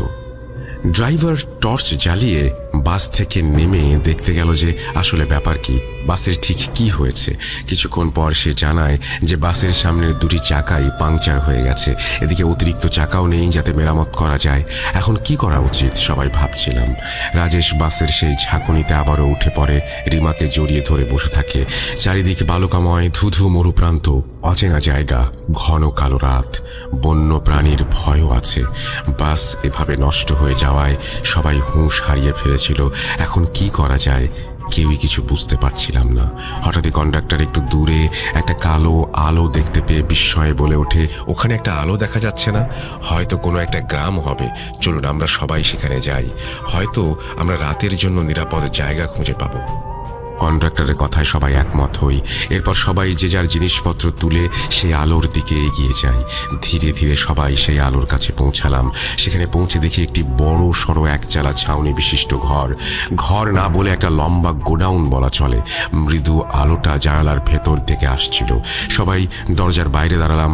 ড্রাইভার সাহস করে দরজায় কড়া নাড়তে বিকট কর্কশ শব্দে হঠাৎই দরজাটা হাঁট করে খুলে গেল এবং একজন খুবই বয়স্ক মানুষ ভেতর থেকে বেরিয়ে এলেন। পেছন থেকে আসা লণ্ঠনের মৃদু আলোয় দেখতে পাই মাথায় একটি বড় সড়ো পাগড়ি, গলায় পুরনো দিনের অলংকার, কানে দুটো কুণ্ডলি, কুর্তার ওপর জড়িগুলো সেই অন্ধকারেও চকচক করছে, কোমরে রাজস্থানী কোমরবন্ধ, পায়ে সেকেলের উটের চামড়ার তৈরি জুতো এবং হাতে একটি বড় মোটা বালা। তাকে এবং তার পোশাক আশাক দেখে খুবই অদ্ভুত লাগছিল। খানিক বাদে কন্ডাক্টর সাহস করে বলল, তাওসা, বাস পাংচার হয়ে গেছে। আমরা সবাই খুব কৃতজ্ঞ হতাম যদি আপনি ছাউনিতে আজকের রাতটা কাটানোর জন্য একটু জায়গা দিতেন। কয়েক মুহূর্ত চুপচাপ থেকে একটি মাঝখাই কণ্ঠস্বরে ধীরে ধীরে বলে উঠল, ভয় পাওয়ার দরকার নেই। ভুলে যাওয়া যাত্রীদের সাহায্য করার জন্য আমি এই পান্থশালা তৈরি করেছি। আমি চৌধুরী সুমের সিং এবং আমার পরিবার ধন্য এখানে আসা যাত্রীদের দেখাশোনা করি। আপনারা সবাই ভিতরে আসুন। আমরা শুনে অবাক হয়ে যাই। ভালো করে এদিক ওদিক দেখে বুঝতে পারি, হ্যাঁ ঠিকই, দেখে মনে হচ্ছে পুরনো দিনের একটি পান্থশালা, যেখানে আগের দিনে দূরপাল্লার যাত্রীরা রাত্রি কাটানোর জন্য অল্প কিছু টাকার বিনিময়ে থাকার সুযোগ পেত। কিন্তু এর প্রচলন তো ঊনবিংশ শতাব্দীর গোড়ার দিকে শেষ হয়ে গেছে। এত বছর পর তা কি করে সম্ভব? এখন তো লজ, হোটেল এসবই প্রচলিত। পরক্ষণেই নিজের মনকে সান্ত্বনা দিয়ে বললাম, ধুর, এই বুড়োর মাথা খারাপ হয়ে গেছে, আর না হলে দুটো পয়সার আশায় এরকম আষাঢ়ে গল্প শোনাচ্ছে। মনের মধ্যে সব বলছিলাম, এমন সময় হঠাৎই বুড়োটার দিকে চোখ পড়তে আতঙ্কে আঁতকে উঠি। বুড়োটা কটকট করে তীক্ষ্ণ দৃষ্টিতে আমার দিকে তাকিয়ে আছে। কন্ডাক্টর একটা স্বস্তির নিঃশ্বাস ফেলে বলল, আপনাকে ধন্যবাদ তাওসা, অনেক ধন্যবাদ। আপনি এই অজানা জায়গায় আমাদের যে সাহায্যটা করতে রাজি হয়েছেন তা সত্যি অভাবনীয়। বুড়োটা আবারও বলে উঠল, ধন্যবাদের কোনো ব্যাপার নেই, এটা আমার কর্তব্য। আপনারা মূল্য দেবেন, থাকবেন, আমার দুটো পয়সা হবে, আমি খুব খুশি। এখানে জল ভর্তি একটি পাত্র রাখা আছে, আর ওই যে আলমারি দেখছেন, ওখানে কিছু মুড়ি মুড়কিও আছে, খিদে পেলে খেতে পারেন। ও, বাইরে প্রাকৃতিক কর্ম যা করার তা এখনই করে নেবেন। খবরদার, রাত 12টার পর কেউ বের হবেন না, আর আমি কাউকে বের হতে দেবও না, এবং কেউ কারণ জিজ্ঞেস করবেন না। প্রত্যেকের নিজস্ব ঘড়ি আছে নিশ্চয়ই, সময় অনুযায়ী কাজ সেরে শুয়ে পড়ুন। এখানে থাকুন, কম্বল সব বিছিয়ে নিন। আমরা সবাই মন্ত্রমুগ্ধের মতো বুড়োটার নির্দেশ অনুযায়ী যে যার কাজ সেরে কম্বল নিয়ে শুয়ে পড়লাম। যেহেতু আমার কাছে ঢেকে রাখার জন্য একটি বড় কম্বল ছিল, তাই আমি রাজেশকে আমার সাথে শুতে নিলাম এবং আমার স্ত্রী তার শাল গায়ে দিয়ে পাশের মহিলার সাথে শুয়ে পড়ল। রাত তখন কয়টা বাজে ঠিক খেয়াল নেই। আমার কেন জানি না ঘুম আসছিল না। হঠাৎই দেখলাম কন্ডাক্টর কি জানি বোধহয় বিড়ি খাওয়ার জন্য উঠে বাইরে যেতে লাগলো। বুড়োটা দরজার পাশেই বসেছিল। কন্ডাক্টরকে দেখে বিস্মৃত কণ্ঠে চিৎকার করে তাকে বাধা দিতে গেল, কিন্তু কন্ডাক্টর তার কোনো কথাই শুনল না। দরজা খুলে বাইরে বেরিয়ে যায়। সঙ্গে সঙ্গে বুড়োটা হাহুতাশ করতে করতে দরজাটা সজোরে লাগিয়ে কড়া লাগিয়ে দেয়। ড্রাইভারটি বলে ওঠে, আরে আরে, ও বাইরে আছে। তখন বুড়োটা ধীর গম্ভীর স্বরে বলে, ওর অদৃষ্টকে টেনে নিয়ে গেছে, ও আর ফিরবে না। খবরদার কেউ বেরোবেন না, বেরোলে আপনারাও আর ফিরে আসতে পারবেন না। সবাই তখন জেগে উঠে ভয়ে জড়সড় হয়ে চুপচাপ বসে আছি। বাইরে প্রবল হাওয়া বইছে। কিছুক্ষণ পর বাইরে থেকে হঠাৎই কান ফাটানো খুব ভয়ঙ্কর বাজে পৈশাচিক চিৎকার ও হাসি ভেসে আসতে লাগলো। সেই সঙ্গে কন্ডাক্টরের করুণ আর্তনাদ শোনা গেল। সেই চিৎকার করছিল, বাঁচাও বাঁচাও। ড্রাইভার কিছু লোক কন্ডাক্টরকে সাহায্য করার জন্য বের হতে চাইলে বুড়োটা বাধা দেয় এবং আতঙ্কিত স্বরে বলে ওঠে, সবাই যদি চলে যান তাহলে সর্বনাশ হবে।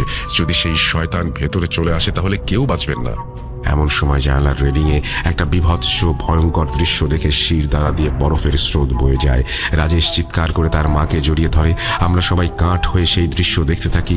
দেখি একটি বিভৎস লোমশযুক্ত কালো হাত কন্ডাক্টরের নিথর রক্তাক্ত দেহটা শূন্যে ঝুলিয়ে ধরে, মুখটা বিশ্রীভাবে ছেঁড়া কাটা, রক্ত চুইয়ে পড়ছে সেখান থেকে এবং ঘরের ভেতরে এসে পড়ছে সেই রক্ত। কয়েক মুহূর্ত খালি কিছু শব্দ, কিছু আওয়াজ। আগুনের মতো চোখগুলোর দিকে তাকানো যায় না এবং সে যে শব্দগুলো করছে সেগুলো শোনাও যায় না। খানিক বাদে খেয়াল করি সেই পৈশাচিক গর্জন ধীরে ধীরে ধূসর মরুভূমিতে মিলিয়ে যায়, কিন্তু আর চোখ খোলার সাহস হয়নি। সেইভাবেই কখন যে ঘুমিয়ে পড়ি খেয়াল নেই। সকালে উষ্ণ রোদের ছোঁয়ায় ঘুম ভাঙতে সেখানকার দৃশ্য দেখে আমরা সবাই হতবাক হয়ে গিয়েছিলাম। নিজেদের চোখকে বিশ্বাসই করতে পারছিলাম না। কোথায় সেই পান্থশালা? আমরা সবাই বালির ওপর শুয়ে আছি। আমাদের জিনিসপত্র সব সেই পাশেই পড়ে আছে। কয়েক হাত দূরে একটি সমাধি লক্ষ্য করলাম। আমাদের কারুর চোখই বিশ্বাস করতে পারছিল না। তার উপরে চৌধুরী সুমের সিং এবং ধন্য সিং লেখা ছিল। তার মানে গতরাতে যা ঘটেছে সবই স্বপ্ন নাকি বাস্তব? আর সেই কন্ডাক্টরই বা কোথায়? এমন সময় একজন রাখাল তার ভেড়ার পাল নিয়ে সেদিকে যাচ্ছিল। আমরা তাকে পুরো ব্যাপারটা বলতে সে বলে, বাবা সায়ের মুখে শুনেছি বহু বছর আগে এখানে একটা পান্থশালা ছিল, যেটার দেখাশোনা করতো ওই চৌধুরী সুমের সিং এবং তার স্ত্রী ধন্য। লোকে বলে তাদের দুজনেরই মৃত্যুর পর আজও তাদের আত্মা বিপদগামী পথিককে সাহায্য করতে আসে। এই এলাকায় অনেক অশুভ আত্মা বাস করে যারা মানুষকে হত্যা করে, কিন্তু সুমের সিং এবং তার স্ত্রী ভালো আত্মা, তাই তারা লোকদের সাহায্য করতে আসে। এই সব বলে রাখাল চলে গেলে আমরা সবাই হাঁ হয়ে একে অপরের দিকে তাকিয়ে থাকি। তারপর সবাই মিলে জিনিসপত্র তুলে বাসের দিকে এগোলাম। সেখানে এসে দেখি কন্ডাক্টরের বিভৎস কাটাছেঁড়া হাত খাওয়া মৃতদেহটা বাসের কাছে পড়ে আছে। কিছুক্ষণ অপেক্ষা করার পর আরেকটি বাস আসলে আমরা সবাই তাতে উঠে পড়ি এবং নিজ নিজ গন্তব্যের দিকে রওনা দেই। আজও নিজে নিজেই মনে মনে লড়াই করি, সত্যি কি সেদিন যা ঘটেছিল তা কল্পনা আর কোনো জঙ্গলি জানোয়ারের কাজ, নাকি কোনো ভয়ঙ্কর বিভৎস পিশাচের মায়াজাল। তখন সন্ধে 7টা ছুঁই ছুঁই। আমি আমার বন্ধু শহরে ফিরছিলাম সিএনজি করে। টাউন হল এসে আমরা নামলাম। সিএনজি চালক কামাল ভাই আমাদের সাথেই নামলেন। ওনার মুখে একটা গামছা জড়ানো। ওনার ভাড়া মিটিয়ে দিয়ে আমরা চায়ের দোকানে বসলাম। কামাল ভাই আমাদের সাথে বসলেন। আমার বন্ধু আমার জন্য আর কামাল ভাইয়ের জন্য চায়ের অর্ডার দিয়ে এসে বসে পড়লো আমাদের পাশে। আমি আমার পকেটে থাকা সিগারেটের প্যাকেট বের করে আমার বন্ধুকে একটা দিলাম আর নিজে একটা নিলাম। সিগারেটে আগুন দিয়ে আমরা দুজন মিলে সিগারেট খাচ্ছি। এমন সময়ে চা চলে এলো। চা এবং সিগারেট অর্ধেক হতেই আমার বন্ধু কামাল ভাইয়ের দিকে সিগারেটটা এগিয়ে দিতেই উনি ভয়ে আমার বন্ধুর হাতে একটা জোরে চড় দিয়ে সিগারেটটা ফেলে দেন। না না ভাই, আমাকে দেবেন না, এই জিনিস আমাকে দেবেন না। আমিও আমার বন্ধু অবাক হয়ে যায় কামাল ভাইয়ের এমন কাণ্ড দেখে। একটা সিগারেট সাধলাম আর এমন একটা আচরণ পেলাম। কামাল ভাইকে শান্ত করে পাশে বসলাম আমি। উনি আমাকে বললেন, ভাইজান, আসার পথে আপনাদের দুজনের আলাপ আমি শুনেছি, এই জন্যই আমিও এখানে এসে বসলাম আপনাদের সাথে চা খেতে। কিছু কথা ছিল, বলবো কি? আমি বললাম, হ্যাঁ ভাই বলেন। এরপর কামাল ভাই বলতে শুরু করলেন ওনার জীবনের এক আশ্চর্য ভয়ানক অধ্যায়, যা শোনার পর আমি কেন, যে কেউ সিগারেট খাবার আগে অন্তত একবার হলেও ভাববেন ওর খোদার কাজের গতি বাড়ানো হয়। হুজুরের কথা মতো উপস্থিত ব্যক্তিবর্গদের সাথে আমরা জানাজার নামাজ আদায় করি। নামাজ শেষে আমার আব্বুর লাশ খাটিয়াতে ওঠানো হয়। এর মাঝে কয়েকজন আত্মীয় পরিজন চলে আসেন। অবশেষে আমরা আমার আব্বুর লাশ দাফন করার জন্য প্রস্তুতি নেই। আমি, চাচাতো দুই ভাই আব্বুর খাটিয়ায় কাঁধ দেবার জন্য তুলতে গিয়ে দেখি আব্বুর লাশ থেকে ধোঁয়া বের হচ্ছে, ঠিক যেমন ধোঁয়া রান্না বান্না বা অন্য যে কোনো কিছু বা সিগারেটের ধোঁয়াও যেরকম হয়, একটা কুণ্ডলি পাকানো ধোঁয়া, সেরকম একটা ধোঁয়ার কথা লিখেছেন সাবিত। আমি সেটাই যেভাবে লিখেছি আমি সেভাবেই পড়ছি আসলে, যে সিগারেটের ধোঁয়া বের হয়, সিগারেটের বোটকা একটা গন্ধে চারপাশ যেন ভারী হয়ে ওঠে। লাশের কাফন খুলে যাওয়া আমরা সেটা দেখি এবং কেউ কল্পনাও করতে পারবে না। কাফন ভর্তি লাশের ভেতর থেকে কেমন যেন অনেক আবর্জনা বের হয়ে আসে। এভাবে কেউ কোনো শত্রুতার জের ধরে, মানে আমি যেটা বলছি যে আচ্ছা সাবিত যেভাবে বলছে, আমি লিসেনারদের সাথে এই কথাটা আসলে শেয়ার করতেই চাই যে সাবিত যেভাবে বলছে এটা একটু অস্বাভাবিক, কিন্তু এটা বিচারের ভার আমি আপনাদের উপরে দিলাম। আপনারাই এটা কমেন্ট করে জানাতে পারেন যে লাশের কাফন খুলে দেখি সেখানে কেউ কল্পনাও করতে পারবে না কাফন ভর্তি লাশের চারপাশে সিগারেটের ফিল্টারে ভরে গেছে। আমরা ভাবলাম কেউ হয়তো শত্রুতার জের ধরে এমন জঘন্য কাজ করেছে। হুজুরের সাথে মিলে আব্বুর লাশটাকে আমরা গোসল করতে যাই।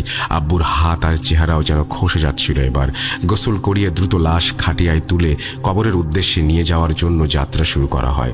অনেকটা পথ হেঁটে যেতে যেতে প্রায় সন্ধে নেমে যায়। এদিকে এতক্ষণ কাঁধে লাশ বহন করার ফলে লাশের ভার যেন বেড়েই চলেছিল। আমার সাথে আমার খালাতো ভাই কাঁধ বদল করেন। সন্ধে নামতে এক আজব কাহিনী খেয়াল করলাম আমরা। লাশের গায়ে গোলাপ জল দেওয়া, আশেপাশে আকরবাতিও জ্বলছে, কিন্তু খাটিয়া চারপাশে কেমন যেন বাজে সিগারেটের গন্ধ। এদিকে গলে গলে লাশ থেকে টপ টপ করে রস বেরিয়ে যাচ্ছিল। আমার এক চাচাতো ভাই খাটিয়ার কাঁধ ছেড়ে বমি করে ফেলল। অন্য এক ভাই খাটিয়া ধরে দ্রুত লাশ কবরস্থানে নিয়ে দাফন করা হয়। দাফনের পর আমরা 10-15 মিনিট কবরের সামনেই বসেছিলাম। কুয়াশাময় সন্ধ্যায় যেন কবর থেকে ধোঁয়া বের হচ্ছিল বলে মনে হচ্ছিল। সিগারেটের গন্ধে আমার মাথা যেন ঘুরছিল। হুজুরের ধাক্কাতে আমি যেন এই জগতে ফিরি। হুজুর আমাকে কিছু না বলেই সেখান থেকে তুলে নিয়ে আসেন। কামাল, তোমার আব্বুর জন্য আমরা সবাই দোয়া করি, কিন্তু পাপ কাউকে ছাড়ে না, সেটা কি তুমি জানো? আজকের এই ঘটনাগুলো কি তুমি স্বাভাবিক মনে করো? কিছু একটা আছে যা আমরা কেউ বুঝতে পারছি না। সাবধানে থেকো আর মা বোনদের খেয়াল রেখো। আল্লাহ হাফেজ। এরপর আমি হুজুরের সাথেই বাসায় ফিরে আম্মুর ঘরে গিয়ে দেখি আম্মু আর আমার বোন কাঁদছেন। আমি ওনাদের কিছু না বলেই সিগারেটের প্যাকেট হাতে বারান্দায় চলে আসি। বারান্দায় বসে সিগারেট ধরিয়ে টান দিতেই আমার মাথা ঘুরে গেল। আমি কি খাচ্ছি? আমি আগে থেকে সিগারেট খাই এমন তো হয় না। সিগারেটটা ফেলে দিলাম, চলে এলাম ঘরে এসে আমি ধাক্কা খেলাম। দেখলাম আমার আব্বু আমার বিছানায় শুয়ে আছেন সিগারেট হাতে। আমাকে বলছেন, কিরে খাবি, নে খা। আমি দৌড়ে রুম থেকে বেরিয়ে আসি, আমার আম্মুর ঘরে চলে যাই। আম্মু আর আমার বোনকে সেদিন আমি সব কিছু বলিনি, হতে পারে সেগুলো আমার মনের ভুল। সেদিনের পর থেকে আমার জীবনটাও যেন বদলে গেল। সারা রাত নিশাচরের মতো জেগে থাকি, কিন্তু কেন সেটাও জানি না। সারাদিনে মাত্র 2-3 ঘন্টা ঘুমাই, কিন্তু খুবই পাতলা ঘুম। জেগে থাকি, নিজের অজান্তে সিগারেটের প্যাকেটে হাত চলে যায়। একের পর এক সিগারেট খেতেই থাকি। হাজার হাজার আওয়াজ পাই কানে। রাতের বেলা ছায়ার পর ছায়া দেখি। ওরা মনে হয় আমাকে কিছু বলতে চায়। আর আম্মুকে আমি সব জানালে উনি আমাকে ডাক্তারের কাছে নিয়ে যান। ডাক্তার আমার সব কথা শুনে স্মোক করা থেকে দূরে থাকার জন্য রিহ্যাবে থাকার পরামর্শ দেন। যথারীতি আমি রিহ্যাবে ভর্তি হই। ভেবেছিলাম এখান থেকে সুন্দর ও স্বাভাবিক জীবনে ফিরব, কিন্তু কে জানতো আমার জায়গা রিহ্যাবেও হবে না। রিহ্যাবে আমি ছিলাম মাত্র 3 রাত। কেন রিহ্যাব থেকে আমাকে বের করে দেয়া হয়েছে জানেন? বলছি। রিহ্যাবের প্রথম রাতে খাবারের পর ওনারা আমাকে মেডিসিন খেতে দিয়েছিলেন। মেডিসিন খেয়ে ঘুমানোর জন্য আমি প্রস্তুতি নিচ্ছিলাম। এমন সময় আমার নাকে প্রচণ্ড পরিমাণ সিগারেটের গন্ধ ভেসে আসলো। আমি দরজা দিয়ে বের হয়ে দেখি নিচতলার গার্ড সিগারেট খাচ্ছেন। আমি দৌড়ে গিয়ে সিগারেট কেড়ে নিতে যাই। এদিকে আমার দৌড়ানোর শব্দ শুনে কর্তৃপক্ষ আমাকে ধরতে এগিয়ে আসে। আমি গার্ডের হাতে কামড় বসিয়ে দেই সিগারেট নেবার জন্য। এরপর আমার মুখ থেকে গার্ডের হাত ছাড়িয়ে ওনারা আমাকে আমার ঘরে এনে বেঁধে ফেলেন। ওনাদের ডাক্তার এসে আমাকে পরীক্ষা করেন। উনি আমাদের কিছু একটা ইঞ্জেকশন দিয়ে স্ট্যাবল করেন আর কর্তৃপক্ষকে বলেন, সিগারেট স্মোকার তো এতটা ভায়োলেন্ট হয় না, এর কি সমস্যা বুঝতে পারছি না, ওকে মানসিক রোগী বলেও মনে হচ্ছে। ডাক্তারের সব কথা শুনে আমার প্রচণ্ড রাগ হচ্ছিল। পরের দিন সকালে আমার আম্মু আর আমার বোনকে খবর দেওয়া হয় আমার অবস্থা বর্ণনা করার জন্য। আমার আম্মুর কান্না আমি সেদিন সহ্যই করতে পারছিলাম না। রিহাবের দ্বিতীয় রাত। খাওয়া দাওয়া শেষ করে মেডিসিন নিয়ে ঘুমিয়েছিলাম আমি। মধ্যরাতে ঘুম ভাঙলো কাশির জন্য। উঠে দেখি রুমে সিগারেটের ধোঁয়া আর কুয়াশায় ভরে গেছে। আমার রুমের মেঝেতে অসংখ্য ইঁদুর আর টিকটিকি মরে পড়ে আছে। ধোঁয়ার ধূম্র জালে যেন আমি দম নিতে পারছিলাম না। কখন জ্ঞান হারাই জানি না। জ্ঞান ফিরতে আমি রিহাবের কাছে থাকা হাসপাতালের বেডে নিজেকে আবিষ্কার করি। আমার মা ও বোন আমার পাশে বসেছিলেন। কি হয়েছে জিজ্ঞেস করতেই ওনারা আমাকে বললেন, গতকাল রাতে আমার রুম থেকে রিহাবের সিকিউরিটি গার্ড কেমন যেন কুঁই কুঁই আওয়াজ শুনতে পায়। মনে হচ্ছিল কেউ যেন তার জীবনের শেষ প্রহর গুনছে। দম নেয়ার কষ্ট থেকে কুঁই কুঁই শব্দ হচ্ছিল। গার্ড আমার রুমে ঢুকে দেখে আমি রুমের বিছানায় বসে সিগারেট খাচ্ছি আর আমার মুখের চামড়া খসে খসে নাকি পড়ছে। উনি শুরুতে মনের ভুল ভেবে চোখ কোঁচলে আবারও আমার দিকে তাকান। উনি এরপর দেখেন আমার পেছনে একটা ছায়া যার দুটি চোখ জলজল করছিল। উনি নাকি নড়তেও পারছিলেন না আর কথাও বলতে পারছিলেন না। আমি নাকি ওনাকে ভারী গলায় বলেছিলাম, আমাকে তুই দেখে ফেলেছিস, এবার তোকে মরতে হবে, কিভাবে তোর মরণ হবে। এই কথা বলে আমি নাকি আমার পেছনের ছায়ার দিকে তাকাই। এই ছায়াটা আমাকে খুব যত্ন করে বিছানায় শুইয়ে দিল আর আস্তে আস্তে আমার গলা কেটে দিল। এহেন দৃশ্য দেখে গার্ড চিৎকার দিয়ে অজ্ঞান হয়ে রিহাবের কর্তৃপক্ষকে নিয়ে আসেন এবং গার্ডের অজ্ঞান দেহের সামনে বসে কি যেন বলছিলাম। ওনাদের ধারণা কালো জাদু করার মতো অঙ্গভঙ্গি ছিল আমার। আমাকে দেখে আমাকে ডাক দিতেই নাকি রুম থেকে বের হয়ে দোতলার বারান্দার নিচে গিয়ে লাফ দেই। এরপর আমি অজ্ঞান হয়ে যাই। আমার আম্মুকে রিহাবের লোকেরা নাকি বলেছিল যে আমাকে তারা আর রাখতে চাচ্ছে না। এমন আচরণ নাকি ওনারা আগে কখনো দেখেনি। গার্ড নাকি জ্ঞান ফিরতে নিজের বাড়িতে চলে গেছে এক কাপড়ে। যাবার আগে বলেছিল, শয়তান, এই ছেলের ভেতরে শয়তানের বাস, বাঁচবে না, কেউ বাঁচবে না। আমাকে রিহাব থেকে বের করে দিতে চাইলে আমার আম্মু কাকুতি মিনতি করার জন্য আমাকে সর্বশেষ একটা সুযোগ দেন। রিহাবের তৃতীয় রাত। তৃতীয় রাতের কথা আমার তেমন কিছু মনে নেই। কর্তব্যরত অফিসারের ভাষায় সেদিন সন্ধ্যেবেলা থেকে রিহাবের আবহাওয়া কেমন যেন ঠান্ডা আর গোমট হয়েছিল। রাত বাড়ার সাথে সাথে যেন আবহাওয়া আরও থমকে যাচ্ছিল। উনি ওনার ডিউটি শেষ করে সবার রুমগুলো চেক করছিলেন। আমার রুমের সামনে আসতেই উনি বিদঘুটে বাজে রকমের ফিক ফিক হাসির শব্দ শুনতে পান। উনি রুমে ঢুকে দেখেন আমি মেঝেতে বসে কি যেন করছিলাম। ওনার ভাষ্য মতে আমি মন্ত্র টাইপের কিছু একটা পড়ছিলাম। হঠাৎ উনি বুঝতে পারেন যে রিহাবের বাকি পেশেন্টদের রুমের দরজা সব একই সাথে খুলে গেল। উনি আমার রুম থেকে বেরিয়ে দেখেন রিহাবের বাকি সমস্ত পেশেন্ট স্লিপ ওয়াকিং করে আমাদের রুমের সামনে এসে জড়ো হয়েছে। তারা করজোরে আমার রুমের সামনে দাঁড়িয়ে পড়ল। উনি ভয়ে ঘেমে একসা হয়ে গিয়েছিলেন। কয়েক সেকেন্ড পরে আমি রুম থেকে বেরিয়ে এসে তাদের উদ্দেশ্যে কিছু কথা বলছিলাম। ওনার ভাষ্য মতে আমি মোটা আওয়াজে যা বলছিলাম তা ছিল এরকম যে আমরা দুনিয়াতে হাঁটছি এদিক থেকে ওদিক, আমাদের ঘুম নেই, রাত নেই, দিন দিন আমরা মানব জাতির শত্রু, আমরা ডাকে সাড়া দিয়েছি, যাও নিজের কাজে লেগে যাও। এসব কথা শেষে আমরা সকলেই নাকি ওনার চোখের দিকে তাকাই। আমরা নাকি ওনাকে ধরার চেষ্টা করি। উনি দৌড় দিয়ে বেরিয়ে যান। ওনার জ্ঞান ফিরে আসে। জিজ্ঞেস করা হয় তখন যে উনি সবাইকে বলেন এমন ভয়ানক চোখ আর চেহারা উনি নাকি কখনো দেখেননি। ওনার ভয় পেয়ে গার্ডের চাকরি চলে যায়। রিহাবের অফিসিয়াল কর্মকর্তারা আমার আম্মুকে বিষয়টি অবগত করেন আর আমাকে নিয়ে যাবার জন্য অনুরোধ জানান। আমি নাকি বাসায় ফেরার সময় সারা রাস্তা সিগারেট খেতে খেতে বাসায় এসেছিলাম সেদিন। বাড়ি আসার পর আম্মুই খেয়াল রাখতেন আমি পড়াশোনা সবকিছু ছেড়ে দেই।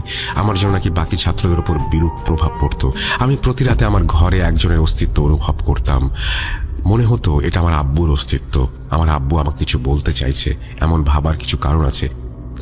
আমার বাবা জীবিত অবস্থায় গোসল করতে ঢুকলে যেমন সেখান থেকে বের হয়ে আসার আগ পর্যন্ত শাওয়ার ছেড়ে রাখতেন, মাঝে মাঝে আমি বাথরুম থেকে শাওয়ার এভাবে ছেড়ে রাখার আওয়াজ পাই। রাতের বেলা আব্বু তার হাতে গলায় আতর লাগিয়ে ঘুমাতেন। আমি সেই আতরের তীব্র ঘ্রাণও পেতাম। একদিন রাতের বেলা আমার ফোনের রং নাম্বার থেকে একটা কল আসে যে আমাকে পরিচয় দিলে জানতে পারি আমার বাবা, তার নাম একই। এগুলো কিসের লক্ষণ? তাহলে কি রিহাবে আমার আব্বু আমার সাথে যোগাযোগ করতে চাইছিলেন কোনো কারণে?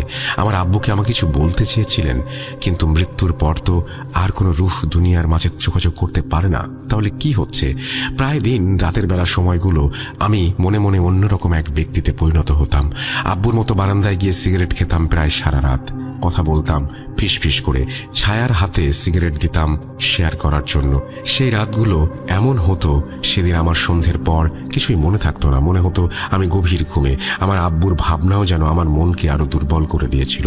আমি ইন্টারনেট ও বিভিন্ন মাধ্যমে খুঁজতে থাকি কিভাবে রুহের সাথে যোগাযোগ স্থাপন করা যায়। আপনারা ভাবতে পারেন মুসলমান হওয়া সত্ত্বেও কেউ সুস্থ মস্তিষ্কে সব কাজ করতে পারে। আসলে কি জানেন, শয়তান যখন কাউকে ধরে তখন সে হিতাহিত জ্ঞান শূন্য হয়ে যায়। যাই হোক, ইন্টারনেট ও এরকম বিষয় কিছু গ্রুপে আমি যুক্ত হয়ে যাই, বিভিন্ন কাজকর্ম শুরু করি। আমি সবার কথাই পড়ছিলাম আর একটি রাস্তা খুঁজছিলাম। পেন্টাগন, স্পিরিট কলিং, ওয়েজা বোর্ড সবকিছুর সাথেই পরিচিত হয়ে আস্তে আস্তে সব থেকে ভালো উপায় যেটা ছিল সেটা হচ্ছে প্ল্যানচেট বা স্পিরিট কলিং। এইসব কাজের সেশনের জন্য যারা এগুলো কাজ করত মোটামুটি ভালো অঙ্কেরই টাকা নিত তারা। শয়তানের ধোকায় পড়ে আম্মুর আলমারি থেকে টাকা চুরির মতো জঘন্য কাজও আমি করেছিলাম। নিজ শহর বাদ দিয়ে অন্য শহরে গিয়ে আমি এই কাজে অংশ নেই। ওনাদের সাথে পরিচয় ও কথাবার্তার পর্বটা না বলাই থাক। একটা মেয়ে ছিল ওনাদের গ্রুপে, নাম ছিল শামা। দেখতে খুব অদ্ভুত, চোখগুলো ঘন কাজল আর কপালে বড় একটা টিপ, গলায় বিভিন্ন পাথরের মালা। সে নাকি প্রধান মাধ্যম। আমার কাছ থেকে টাকা নিয়ে ওনারা সন্ধ্যাবেলা বসলেন প্ল্যানচেট করতে। আমরা গোল হয়ে একে একে অপরের হাত ধরলাম। ওনারা আমাকে বলেছিলেন যত যাই হোক কাজ শেষ হবার আগে কেউ যেন হাত না ছাড়ি। 5-10 মিনিট পার হতে এই রুমের ভেতর থেকে সিগারেটের বাজে গন্ধ আর ধোঁয়ায় ভরে গেল। আব্বুর গায়ের আতরের হালকা গন্ধ আমি পাচ্ছিলাম। হঠাৎ শামা কেমন যেন ওপরের দিকে তাকিয়ে চিৎকার করে উঠল। শামার এই অবস্থা দেখে ওনাদের মাঝে থাকা একজন ব্যক্তি উচ্চ স্বরে কি যেন পড়ছিল। শামার নাক দিয়ে রক্ত গড়িয়ে পড়ছিল। শামা হঠাৎ আমার কানের কাছে এসে ফিসফিস করে বলল, আমাকে ডাকিস কেন? আমি তো তোর সাথে তোর ভেতরেই থাকি। তোর 14 পুরুষের জান নিয়ে যাব বলে কসম করেছি আমি। এই বলে শামা থেমে গেল। আবার হঠাৎ করুণ সুরে আমাকে বলতে লাগলো, কামাল বাবা, মায়ের খেয়াল রাখিস, আমাকে ক্ষমা করে দে বাবা, তোদেরও মরতে হবে। কে আমার বাবা আর কে আমাদের 14 পুরুষকে মেরে ফেলতে চায় আমি কিছুই বুঝতে পারছিলাম না। মানসিক অশান্তি নিতে পারছিলাম না, অজ্ঞান হয়ে যাই। জ্ঞান ফিরতেই আমি দেখি একটা রুমে শুয়ে আছি। বেডের সামনে প্ল্যানচেট করা টিম বসে আছে। শামাকে দেখতে পাচ্ছিলাম। আমি উঠে বসতে একজন বলল, আপনি এখান থেকে। এই বলে ওনারা আমাকে টাকা ফেরত দিয়ে তাড়িয়ে দেন। বাসায় ফেরার সময় না ওনাদের কথা মিথ্যা ছিল মানতে পারছি, আর না পারছি সত্যি বলে মানতে। আমার মনে হচ্ছিল আব্বুর মৃত্যুর শোকে আমি যেন মানসিকভাবে অসুস্থ হয়ে পড়েছি। নইলে প্ল্যানচেটের মতো কাজ আমি কিভাবে করতে এলাম? বাড়ি ফিরে আম্মুকে সব জানিয়ে দেই। আম্মু একটু শব্দও করেনি। উনি আমাকে বললেন মনোরোগ বিশেষজ্ঞের কাছে নিয়ে যাবেন। আম্মুর কথা মেনে নিলাম। ডাক্তার পরীক্ষা নিরীক্ষা করে বললেন আমার নাকি ঘুম হয় না। আমার ঘুম না হবার ফলে ব্রেইন ঠিক মতো ফাংশন করছে না, তাই নাকি এমন হচ্ছে। আমার আম্মু বললেন আমি তো সপ্তাহে প্রায় 4 থেকে 6 দিন সন্ধ্যায় ঘুমাই আর দুপুরে উঠি। ঘুম কিভাবে হচ্ছে না তাহলে? আমারও মনে হয় আমি সন্ধ্যার পর ঘুমিয়ে থাকি, কিন্তু সকালে সিগারেটের প্যাকেট খালি থাকে, কিভাবে বুঝতে পারি না। ডাক্তার আমাকে কিছু ঘুমের ওষুধ দিলেন, মেডিটেশন করার জন্য বললেন। 1 মাস পর দেখা করতে বললেন। প্রায় 1 সপ্তাহ পার হবার পর একদিন সন্ধ্যার দিকে আমি আমার রুমে শুয়েছিলাম। হঠাৎ আমার বোনের চিৎকার শুনে আমি দৌড়ে আমার বোনের রুমে গিয়ে দেখি আমার আম্মু শূন্যে ভেসে আছেন বিছানা থেকে। ওনার হাত পা কেমন যেন মুষড়ে আছে, মুখ থেকে গ্যাজলা বের হচ্ছে। ভয়ে আমি আমার বোনকে নিয়ে রুম থেকে বের হয়ে আসি। আমার বোনকে ড্রয়িং রুমে রেখে আমি আমার রুমের ভেতরে গিয়ে দেখি আম্মু আয়নার সামনে দাঁড়িয়ে আছেন, একদম স্বাভাবিক। তাহলে কি দেখলাম আমরা? আমার ভাবনা শেষ হবার আগেই আমার আম্মু আমার দিকে তাকালেন, কিন্তু আয়নায় কোনো মুভমেন্ট হলো না। আমি আঁতকে উঠলাম। আয়নার প্রতিবিম্ব আমাকে বলছিল তোর সময় হয়ে আসছে, আর কিছুদিন মরবি তুই। এই বলে আম্মু অজ্ঞান হয়ে যান। আমি আমার বোন মিলে আম্মুর জ্ঞান ফেরালে আম্মু আর কিছুই মনে করতে পারেন না। আমার চাচাকে বিষয়টা জানানো হয়। আমার চাচা আমাকে নিয়ে বাড়ির সামনের মসজিদের ইমাম সাহেবকে দেখান। আমরা শুরু থেকে শেষ পর্যন্ত সবকিছু খুলে বলি। উনি আমাকে বলেন যে উনি এগুলো কাজ করেন না, তবে ওনার পরিচিত একজন হুজুর আছে যিনি এই কাজগুলোর সাথে জড়িত। ইমাম সাহেব আমাদের সেই হুজুরের ঠিকানা দিয়ে চলে যান। আমরা সময় নষ্ট না করে যত দ্রুতই ওনার নিকটে চলে যাই। ওনার বাসা খুঁজে বের করে দরজার পাশে লাগানো কলিং বেলে সুইচ চাপ দেই। একজন মধ্যবয়স্ক লোক এসে দরজা খোলেন। পরনে পাঞ্জাবি আর মাথায় টুপি। হাসি মুখে সালাম দিয়ে আমাকে বলেন, ভাই অপরাধ নেবেন না, আপনি আমার ঘরে ঢুকতে পারবেন না। আপনার সাথের ব্যক্তিবর্গকে আমি ঘরে নিয়ে যাচ্ছি, আপনি বাইরেই অপেক্ষা করুন। আমি কিছুটা বিরক্ত হই, তবুও রাস্তায় দাঁড়িয়ে অপেক্ষা করতে থাকি। প্রায় 1 ঘন্টা পর আমার চাচা বেরিয়ে আসেন আর বলেন এটা নাকি কালো জাদু। হুজুর কাল আমাদের বাসায় এসে কিছু পরীক্ষা করবেন। পরদিন সন্ধ্যাবেলায় হুজুর এলে আমাদের বাসায়, উনি আমাকে বললেন যে আমার বাসায় কোনো জিনের বাস আছে কিনা সেটা আগে উনি পরীক্ষা করবেন। এই পরীক্ষা নাকি মাগরিবের নামাজের পর করতে হবে। উনি আমাদের সাথেই মাগরিবের নামাজ আদায় করলেন। মসজিদ থেকে মাদ্রাসার 3 জন হাফেজ ছাত্র নিয়ে আমাদের বাসায় এলেন। উনি 4টা পানির গাছ নিয়ে আমাদের বাসার ভেতরে 4টা কোণায় রাখলেন। উনি আর ওনার সাথে আসা 3 জন ছাত্র, অর্থাৎ মোট 4 জন ছাত্র 4 কোণায় বসে পড়লেন। ওনারা সবাই একটা সুতো একসাথে ধরে রেখেছিলেন। অনেক সময় ধরে ওনারা নাকি কি পড়লেন মনে মনে আর পানিতে দম করলেন। পানিতে দম করার সাথে সাথে আমার আম্মুর রুম থেকে কোনো ভারী বস্তু পড়ে যাওয়ার আওয়াজ পাই আমরা। রুমে গিয়ে দেখি ড্রেসিং টেবিল উল্টে পড়ে আছে, আয়না ভেঙে টুকরো টুকরো হয়ে গেছে। আমার আম্মু আমার বোনকে ধরে বিছানায় জড়সড় হয়ে বসে আছেন। আমার আম্মু বা আমার বোন কারো পক্ষে ওই ড্রেসিং টেবিল উল্টে ফেলা সম্ভব নয়। কাঠের ড্রেসিং টেবিল। বাসা বদলাতে গেলেও 5-6 জন শক্তিশালী পুরুষ হুজুরের সাথে থাকা 3 জন ছাত্র রুম থেকে বেরিয়ে এলেন। ওনাদের একই অবস্থা। আমরা বাসার ভেতরে গিয়ে ওনাদের গায়ে গরম চাদর দেয় ব্যবহার করার জন্য। হুজুর বললেন, ভাই, এভাবে কালো জাদুও হয় জানা ছিল না। মানুষ কত নিচে নামতে পারে আল্লাহ মালুম। আজ আসি, কাল সন্ধ্যায় সব কাজ হবে ইনশাল্লাহ। আমাদের শত প্রশ্ন থাকলেও উনি উত্তর না দিয়ে চলে যান। আমার চাচা হুজুরকে এগিয়ে দিতে গেলেন। আমরা বাসায় চলে আসলাম। কথায় আছে অপেক্ষার প্রহর নাকি লম্বা। আগামীকাল সব প্রশ্নের উত্তর পাবো ভেবে ঘুম আসছিল না। আমারও সময় কাটছিল না। নির্ঘুম রাত, বারবার পানি পিপাসা পাচ্ছিল আমার। রাত যখন মাঝামাঝি পানি খেতে গিয়ে অন্ধকারে কিছু একটা দেখলাম বলে মনে হলো। বাইরে ল্যাম্পপোস্টের হালকা আলোয় অন্ধকার তো গভীর বলে মনে হচ্ছিল না। আমি দেখলাম একটা বিশাল আকৃতির ছায়া, আর তার সামনে আমার মা দাঁড়িয়ে আছে। আমার মায়ের শরীর থেকে ধোঁয়া বের হচ্ছে, যেমন আমার বাবার লাশ থেকে বের হচ্ছিল। আমি ভয় পেয়ে গেলাম। এমন কিসের ছায়া এত বড়? আমার মায়ের ছায়া তো আমি দেখলে চিনব। এটা কি তাহলে? এর মাঝে আমার বোন বেরিয়ে এলো রুম থেকে। আমার মাকে আমি দেখলাম সে আমার বোনের 2 পা 2 দিকে উল্টে ধরলেন, আর আমার বোন কোনো শব্দ না করে অজ্ঞান হয়ে গেল। আমার মা হেঁটে হেঁটে রান্নাঘরের দিকে পা বাড়ালেন। আমি ওনার পিছু পিছু গেলাম।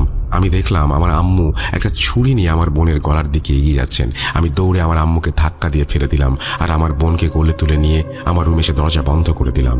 বাইরে থেকে আমার মায়ের পুরুষ কণ্ঠ, আমার কাজে বাধা দিয়েছিস, এই সমস্ত আরও অনেক কিছু সাবিত লিখেছে, সেগুলো আমি আর পড়লাম না। এবং তারপরে কোনো রকমে সেই রাতটি পার হলো। পরের দিন সন্ধ্যাবেলায় হুজুর এলেন আমাদের বাসায়। ওনাদের সাথে আজ নতুন 3 জন মাদ্রাসার ছাত্র। হুজুর আমাদের সবাইকে একটা জায়নামাজে বসালেন। উনি নিজে আমাদের সামনে বসে দোয়া পড়তে থাকলেন। একে একে আমাদের সবাইকে পানি পড়া খাওয়ান উনি। পানি পড়া খাওয়ার পর আমার কেমন যেন মাথা ঘুরছিল, কষ্ট হচ্ছিল। এরপরের ঘটনা আমি শুনেছি আমার বোনের কাছ থেকে।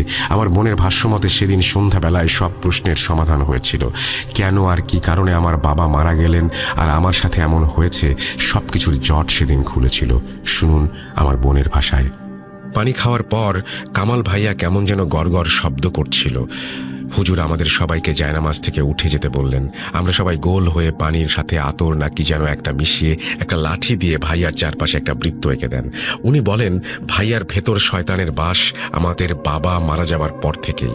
এই কারণেই নাকি হুজুরের বাসায় সেদিন হুজুর ভাইয়াকে ঢুকতে বারণ করেছিলেন। যদি শয়তান কাজ করার সব পদ্ধতি জেনে যায় তাহলে তো প্রতিরোধ করতে পারবে। এই বলে হুজুর ভাইয়াকে বাসায় ঢোকার অনুমতি দেননি। হুজুর ভাইয়াকে কিছু বললেন না। উনি নিচের দিকে তাকিয়ে শুধু একটা প্রশ্নই করলেন, কেন কেন করেছেন এই কাজ? এই কথা শুনে আমার চাচা রেগে গেলেন আর বললেন, ছোটবেলা থেকেই শুনেছি ছোট ছেলেরা আদর বেশি পায়। কই, আমি তো পেলাম না। আব্বা মারা যাবার আগে আমার নামে কানাকড়িও দিয়ে যাননি। কেন?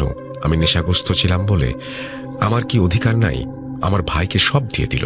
আমি আমার বাবা মারা যাওয়ার পরে ভাইজানকে বলেছিলাম আমার কিছু সম্পত্তির অংশ দিতে, সে দিল না। বলল আমি নেশা ছেড়ে দিলে তারপর দেবে, না হলে আমি নাকি সব বিক্রি করে শেষ করে দেব। আমার ছেলে মেয়ে নেই, পরিবার নেই, আর তাই আমি ওর উপরে কালো জাদু করেছি। কি দিয়ে জানেন? যে জিনিসটা আমার বাবা ঘৃণা করত, নেশা, সিগারেট, কালো জাদু করেছি সেটা দিয়ে। এরপর তিনি আরো অনেক কথা বলেছেন এবং শয়তানকে পুরস্কার হিসেবে 14 পুরুষ অর্থাৎ আসন্ন উত্তরাধিকারের মৃত্যুর জিম্মাও তিনি দিয়েছেন। এই বলে তারপর তিনি অনেক কথা বলেন এবং তিনি আরো বলেন যে আমি ওকে মেরেছি, তারপরে ওর ছেলেকে ধরিয়েছি এই জিনিস। কাল সন্ধ্যায় আপনি এসে বললেন আজ কাজ করবেন, তাই আমি কোনো রিস্ক নিতে চাইনি। রাতেই মেরে ফেলতে চেয়েছিলাম সবাইকে, তাই শয়তানকে আহ্বান করতে এসেছিলাম রাতে। কিন্তু আপনি ভালো বুদ্ধিমান হুজুর, বাসা বন্ধ করে নিজের জিন দিয়ে গার্ড দিয়েছিলেন। এই সমস্ত কথা বলার পরে তারপরে দেখা যায় যে জিজ্ঞেস করে তারপর সবকিছু স্বীকার করেন। একটা সময় আম্মুর কথা শুনে চাচা কান্না ভরা গলায় বলেন, গতরাতে পুরস্কার স্বরূপ সেই শয়তানের কাছে আমার কামাল ভাইয়ের আর আম্মুর মৃত্যুর জিম্মা দেয়া হয়, আর সেটা সফল না হয় এই চাচার ওপর এবার সে ক্ষিপ্ত, চাচাকে মেরে ফেলবে সে, এবং এই সমস্ত কথা বলে আর কি। তো কামাল ভাই ওনার বোনকে বলা কথাগুলো, আমি এর মাঝখানে অনেক কিছু আছে যেগুলো আমি আসলে বুঝতে পারলাম যে এটা একটা কালো জাদুর ঘটনা ছিল, এবং সাবিত সেই ঘটনাটি বলেছেন। এবং তারপরে তিনি বলেছেন এই ঘটনা 3 মাস পর জানতে পারি আমার চাচা আত্মহত্যা করেছেন। এর 3 মাস পর জানতে পারি আমার চাচাতো ভাই অজানা কারণে মারা গেছেন। চাচাদের পরিবারের সাথে আমাদের কোনো সম্পর্কও ছিল না। কয়েক মাসের মাঝে তাদের পরিবার শেষ হয়ে যায়। এখনও সে নাকি সিগারেটের গন্ধ পায়, তাই তিনি লিখেছেন খুব খেতে ইচ্ছা করে কিন্তু খাই না। তো এটার মধ্যে কোনো রকম মানে কি বলবো, এটাকে ফেক কোনো কিছু নাই, নিজের সাথে ঘটে যাওয়া একটা ঘটনা আমি শেয়ার করতে চলেছি। তো আমি ঘটনাতে চলে যাই কথা না পেঁচিয়ে। তো ঘটনাটা হচ্ছে 2014 থেকে 15 সালের দিকে মেবি, আমাদের ঠিক সময়টা মনে নাই। তখন আমি এইচএসসি পরীক্ষা দিব। হ্যাঁ, পরীক্ষা তখনও হয় নাই, পরীক্ষা দিব আমি। তো শুরুতেই বলে রাখি, আমি আগে 5 ওয়াক্ত নামাজ কালাম করতাম, এখনো যদিও করি তবে একটু কম হয়ে যায় আর কি, মাঝে মাঝে অনেকগুলা মিস যায়। তো যাই হোক, আগে 5 ওয়াক্ত নামাজ কালাম পড়তাম। এমনও সময় গেছে আপনার মাঝে মাঝে আমি মসজিদে আজান দিতাম, মুয়াজ্জিন সাহেব এসে বলতেন যে আজকে আজান দিবা, তুমি দিতে চাইলে দাও। তো শখ করে আর কি সে সময় আজান দিতাম, মানে এগুলোর প্রতি খুবই একটা টান ছিল। কারণ সেই সময় তো আচ্ছা, শুরুতে তার আগে আমি আরেকটা কথা বলে নিই। আমার বাসা হচ্ছে যে চুয়াডাঙ্গা জেলার দর্শনাতে, নাম শুনেছেন হয়তো বা অনেকেই, এটা খুলনা বিভাগের মধ্যে পড়ে। আর আমার নাম হচ্ছে যে সামিউল। তো সেই সময় আমি কি বলবো, মসজিদের প্রতি একটা অন্যরকম একটা টান ছিল। আজান দেওয়া মানে আমি মসজিদে আছি। তো এরকম আমার পাশের বাসায় একটা ভাই আছে আর কি, তার নাম আনিস। তো আমরা দুইজন মিলে একসাথে নামাজ পড়তে যেতাম। তো একদিন সন্ধ্যার সময় আমি নামাজ পড়তে যাব, নামাজ পড়ার জন্য রেডি হয়েছি, আজান মাত্র দিচ্ছে, মানে এখনো শেষ হয় নাই। তো সেই সময় আমার আনিস ভাইদের বাসা আর আমাদের বাসা কিন্তু পাশাপাশি, বলে রাখি। একটা বাসা, আমাদের বাসা ডান সাইডে একটা ফাঁকা জমি, তার পাশে একটা মানে আমার ওই ভাইদের বাসা। আর তো আনিস ভাইকে ডাকতে যাই, তো ওনাকে গিয়ে দেখি যে উনি বাসায় নাই। তো আমি ভাবলাম তাহলে একাই আমি নামাজ পড়ে আসি। সেই সময় আব্বু বললো যে চলো আমিও যাবো নামাজ পড়তে। আব্বু চলে এসেছিল সেদিন বাসায় তাড়াতাড়ি। তো মসজিদ থেকে আমার বাসার দূরত্ব হচ্ছে যে সর্বোচ্চ 1 মিনিট কি 2 মিনিটের মতো হবে, এর বেশি না। তো আমি আমি আর আব্বু নামাজ পড়তে গেলাম। তো জানেন আমাদের মূলত হয় যেটা, নামাজ শেষে সুন্নত যে নামাজটা পড়তে হয় সেটা মূলত হচ্ছে মুরব্বী যারা আছে তাদের থেকে আমাদের একটু বেশি আগে শেষ হয়ে যায়। তো সেদিন আবার প্রচন্ড আকারে মেঘ করছে আকাশে। মেঘ থাকার কারণে দেখবেন যে প্রচুর মেঘ করলে একটু অন্ধকার মতো হয়ে যায়, দুপুরবেলাও মনে হয় যে অনেক অন্ধকার। তো মাগরিবের সময় তো গরমকাল, সেটা ছিল গরমকাল, তো একটু অন্ধকার মতো হয়ে যায়। তো আমি মসজিদ থেকে বের হয়েই মানে কেমন একটা লাগে আমার, মানে ওই দিন কেমন একটা ভয় ভয় মতো লাগতেছে, হঠাৎ করেই কেন জানি একটু ভয় পাইতেছি। যদিও বাসা আর আমার বাসায় যাইতে হলে মসজিদ থেকে একটা ঈদগাহ আছে, ঈদগাহ পাশে দিয়ে একটা রাস্তা, এক পাশে বাড়ি আর এক পাশে ঈদগাহ। আর আমার বাসায় যাওয়ার সময় একটা মোড় ঘুরতে হয়। মোড় ঘুরেই প্রথম বাসা হচ্ছে আনিস ভাইদের, দ্বিতীয় বাসা হচ্ছে আমার। আর আনিস ভাইদের বাসার ওখানে আছে একটা বেল গাছ, একটা লেবু গাছ, আর ওই যে ঈদগাহ বললাম। তো যাইতে যাইতে ওই যে আনিস ভাইদের বাসায় আসার আগে, মানে ঈদগাহ যেখান থেকে শুরু হয়েছে, ওখান থেকে আমি এত পরিমাণ হঠাৎ করে ভয় পেয়ে যাই, যেন মনে হচ্ছে যে আমার পা চলতেছে না। হঠাৎ করেই আমি কিছুই বুঝলাম না, মানে নামাজ পড়ে আসলাম, হঠাৎ করে আমি ভয় পাইতেছি, যেন আমার মনে হচ্ছে যে পিছন থেকে কেউ একটা আসতেছে। আমি আর হাঁটতে পারতেছি না, আমি এত পরিমাণে ভয় পাইছি যে আমি চিল্লাইতেও পারতেছি না। মানে আমি কি বলবো, মানে আসলে এটা আসলে বলার মতো না। তো এত পরিমাণে ভয় পাচ্ছি, তো হাঁটতেছি, আসার সময় ওই যে বেল গাছ বললাম, লেবু গাছ, ওই পর্যন্ত এসে যে মোড়টা ঘুরেছি, আনিস ভাইদের বাসা বললাম পরে আমার, ওই জায়গায় এসে আমি এত ভয় পাইতেছি যে না, এবার আমার পিছনে দেখতেই হবে কে আসছে। আর আমি এত বোকা ছিলাম, মানে কি বলবো, সেই সময় পিছনে ঘুরি আর কি, ঘুরে দেখি যে আমার আব্বু আসতেছে। আমি কিন্তু মানে এমন একটা ভয় পাইছি আমি, যে মানে কি না কি, আমি তো অন্যরকম কিছু ভেবে নিছি যে না, মানে কিছু একটা হইতেছে হয়তো আমার সাথে। তো বাট দেখি যে আমার আব্বুর সাথে পিছনে ছিল। তো আমি আব্বুর সাথে বললাম যে তুমি আমার সাথে নামাজ পড়ে চলে আসতেছো? তো বললো যে মানে একটা বলে উত্তর দিল। তো একসাথে চলে আসলাম। আমার বাবা ছিল আমার থেকে 1-2 হাত পিছনে। তো এসে আনিস ভাইদের বাসায় আমি ঢুকে গেলাম, দেখতেছি যে আনিস ভাই চলে এসছে। তো জিজ্ঞাসা করলাম কি ব্যাপার ভাই, নামাজ পড়তে গেলেন না আজকে? তো বললো যে আমি হচ্ছে যে বাজারে গেছিলাম আজকে, এজন্য নামাজ পড়তে যাইতে পারি নাই। তো আমি বললাম যে আচ্ছা। তো তখন আমি একটা জিনিস ভাবতেছিলাম যে অন্যদিন আমি যদি নামাজ পড়তে আসার সময় কিংবা সন্ধ্যার পরে বিশেষ করে অন্য বাড়িতে যাই কিংবা একটু বাসা বাইরে থেকে বলেই বাসায় এসো তাড়াতাড়ি পড়তে বসো, আজকে কিছু বললো না কেন? তো এই ভেবে আনিস ভাইদের বাসায় গেটটা খুলে এক দৌড়ে আমি আমার ঘরে ঢুকে পড়ি, মানে বাসায় চলে যায়। আমার বাসায় গিয়ে আম্মু দেখো যে আব্বু কই, কলেজে তো আব্বু এখনো আসে নাই। এই যে আমি খাটের উপর ধাপ করে একটা পড়ে গেছি যে আব্বু নাই, মানে আমি তো আব্বুর সাথে আসলাম, আব্বুর সাথে আমি কথা বললাম, একসাথে আমি বাসা পর্যন্ত আসলাম ঈদগাহ থেকে। কয় না তো আব্বু তো এখন আসে নাই। আম্মু তো কিছু একটা বুঝতে পারে, আমাদের লবণ পানি খেতে দিছে, মানে আমাদের ওইদিকে একটা প্রচলিত আছে একটু ভয় পাইলে লবণ পানি খাইতে দেয়, জানি না এটা সব জায়গায় আছে কিনা। তো লবণ পানি খাইতে দিয়ে আম্মু বলে তুই গোসল করে নে। আমি ওয়াশরুমে দরজা খুলে গোসল করছি, মানে কি বলবো আমি এত পরিমাণে আমি ভয় পাইছি, গোসল করে আমি রীতিমতো ঘামতেছি পুরো। আম্মু আমাদের ফ্যান চলতেছে উপরে, বাট পাখা দিয়ে আবার বাতাস করতেছে। তো বসে আছি, তো এরকম প্রায় 40 মিনিট পর আমার আব্বু আসে বাসায়। 40 মিনিট পর আব্বু আসার পর আমি বললাম তুমি কি বাসায় আসছিলে, আমাদেরকে আগায় দিয়ে গেছিলাম নাকি? বললো যে না, আমি তো মসজিদ থেকে মাত্র বের হইলাম, এতক্ষণ ওই যে মসজিদের যিনি সভাপতি আছে আর কি ওনার সাথে কথা বলতেছিলাম, কথা বলে মাত্র মসজিদ থেকে বের হইলাম। মানে আমি আপনাকে আসলে এটা বলে বুঝাইতে পারবো না, ওই মুহূর্তে ফিলিংসটা আমার এত পরিমাণে আমি ভয় পাইছি, এত পরিমাণে আমি ভয় পাইছি, মানে আমার মুখ দিয়ে আর কোনো কথা বাইর হইতেছে না। তাহলে আমি যে এতক্ষণ আসলাম প্রায় 1 মিনিট মতো, আমি কার সাথে আসলাম? মানে আমাদের বাসা পর্যন্ত নিয়ে আসলো কে? আমি তো আব্বুর সাথে আসলাম, কথা বললাম, একসাথে আসলাম। যেখানে আমি বলেছিলাম মসজিদ থেকে বের হয়ে হঠাৎ করে আমার ভয় পাইতেছিলাম, আমি পা চলতেছে না, সেখানে পিছনে ঘুরে যখন দেখি আমার আব্বু, তখন ভাবলাম মনে হয় আমি আব্বু আসতেছে, আমার অন্যরকম আমি একটা ভয় পাইছি। তাহলে আমি কার সাথে এতক্ষণ আসলাম? আব্দুল্লাহ আরে তুমি ভুল দেখছো এটা সেটা। আমি বললাম যে না, আমি কথা বললাম, তাহলে কথা উত্তর কেন দিল? তো ওই রুম থেকে আমার নানু ছিল সেদিন আমার বাসায়, আমার রুমে আসি। তো আম্মু আর কি আব্বুরে কিছু বলতে না করলো, মানে তারাও তো কিছু একটা হয়তো বুঝতে পারছে, বাট আমাদের কিছু বুঝতে দিল না। এখন আমি রাসেল ভাই কি বলবো, এক সময় আমি আর কি যখন ভূত এফএম ছিল আপনার, তখন একটা গল্প শুনেছিলাম, একজন এমন একটা গল্প বলছিল যে উনি রাস্তা দিয়ে আসার সময় খুব ভয় পাইছিল, খুব ভয় পাওয়ার পর রাত্রে এসে গোসল করে যখন উনি ঘুমাইছে, উনি নাকি মারা যায় ওই রাতে। তো এই একটা ঘটনা শুনছিলাম, এখন ওই মুহূর্তে আমি গোসল করার পর ঘুমাই দেখে আমার ওই কথাটা মনে পড়ে গেছে, যা এই বুঝি আমি মারা যাবো।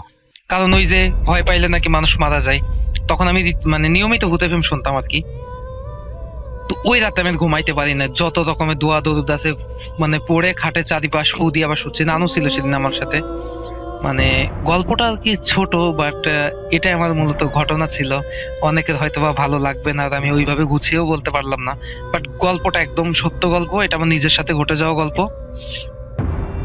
আর একটা ছোট গল্প বলি, গল্প না মূলত এগুলো আসলে ঘটনা। সেটা হচ্ছে যে আমি কোরআন শরীফ পড়তাম, আমি বলেছি আপনাকে যে আমি আগে মসজিদ ছাড়া কিছু বুঝতাম না, যদি এখনো মানে ওই সময়টা আর কি হয়ে ওঠে না, বাট নামাজ কালাম পড়ি আল্লাহ রহমতে ইনশাল্লাহ। তো সকালে আমার আরেকটা ভাই আছে, ওনার নাম হচ্ছে যে সোহান। তো আমি আর ও হচ্ছে যে ফজরের নামাজ পড়ার পর মসজিদে কোরআন শরীফ পড়তাম সকাল পর্যন্ত, এই 6টা পর্যন্ত পড়ে তারপর বাসায় চলে এসে পড়তে যাইতাম। তো কোরআন শরীফ পড়তেছি মসজিদের বারান্দায়, দেখবেন যে মসজিদের তো 2টা অংশ থাকে, একটা ভিতরে পাট একটা বাহিরে। তো বাহিরে 2জন দরজার 2 পাশে নামাজ পড়তেছি, মানে মাঝখান থেকে তো মসজিদে ঢুকতে হয়।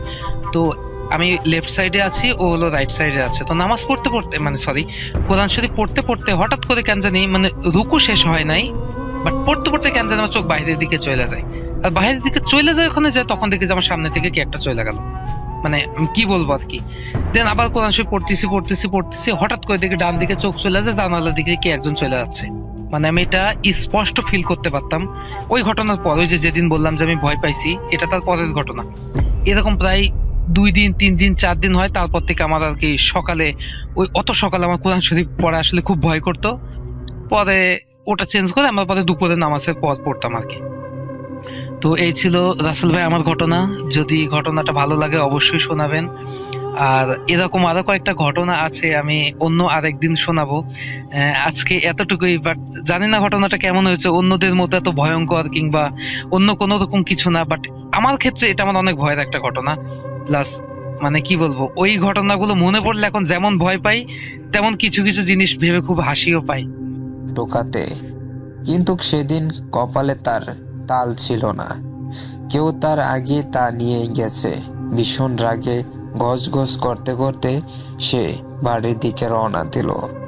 রাসেল ভাই, তাল গাছটা ছিল অনেকটা মন্দিরের পাশে, আর তার চারদিকে ছিল ঘন জঙ্গল।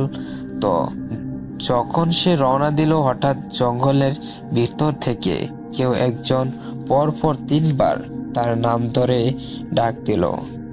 রাসেল ভাই, যে কোনো মানুষে ভয় পেয়ে যাবে যে আশেপাশে এত জঙ্গল থাকার পর রাত 4টা বাজে কেউ যদি ডাক দেয়, অথবা কেউ ডাক দিলে অবশ্যই ভয় পাওয়ার কথা। যেহেতু সে প্রচণ্ড সাহসী, সে সাড়া না দিয়ে বাড়ি চলে এলো। কিন্তু তারপর থেকে তার মনে হয় কেউ তার উপরে সবসময় নজর রাখছে। সে আমার সব বলে আর বলে, আমি যেন তা কাউকে না বলি।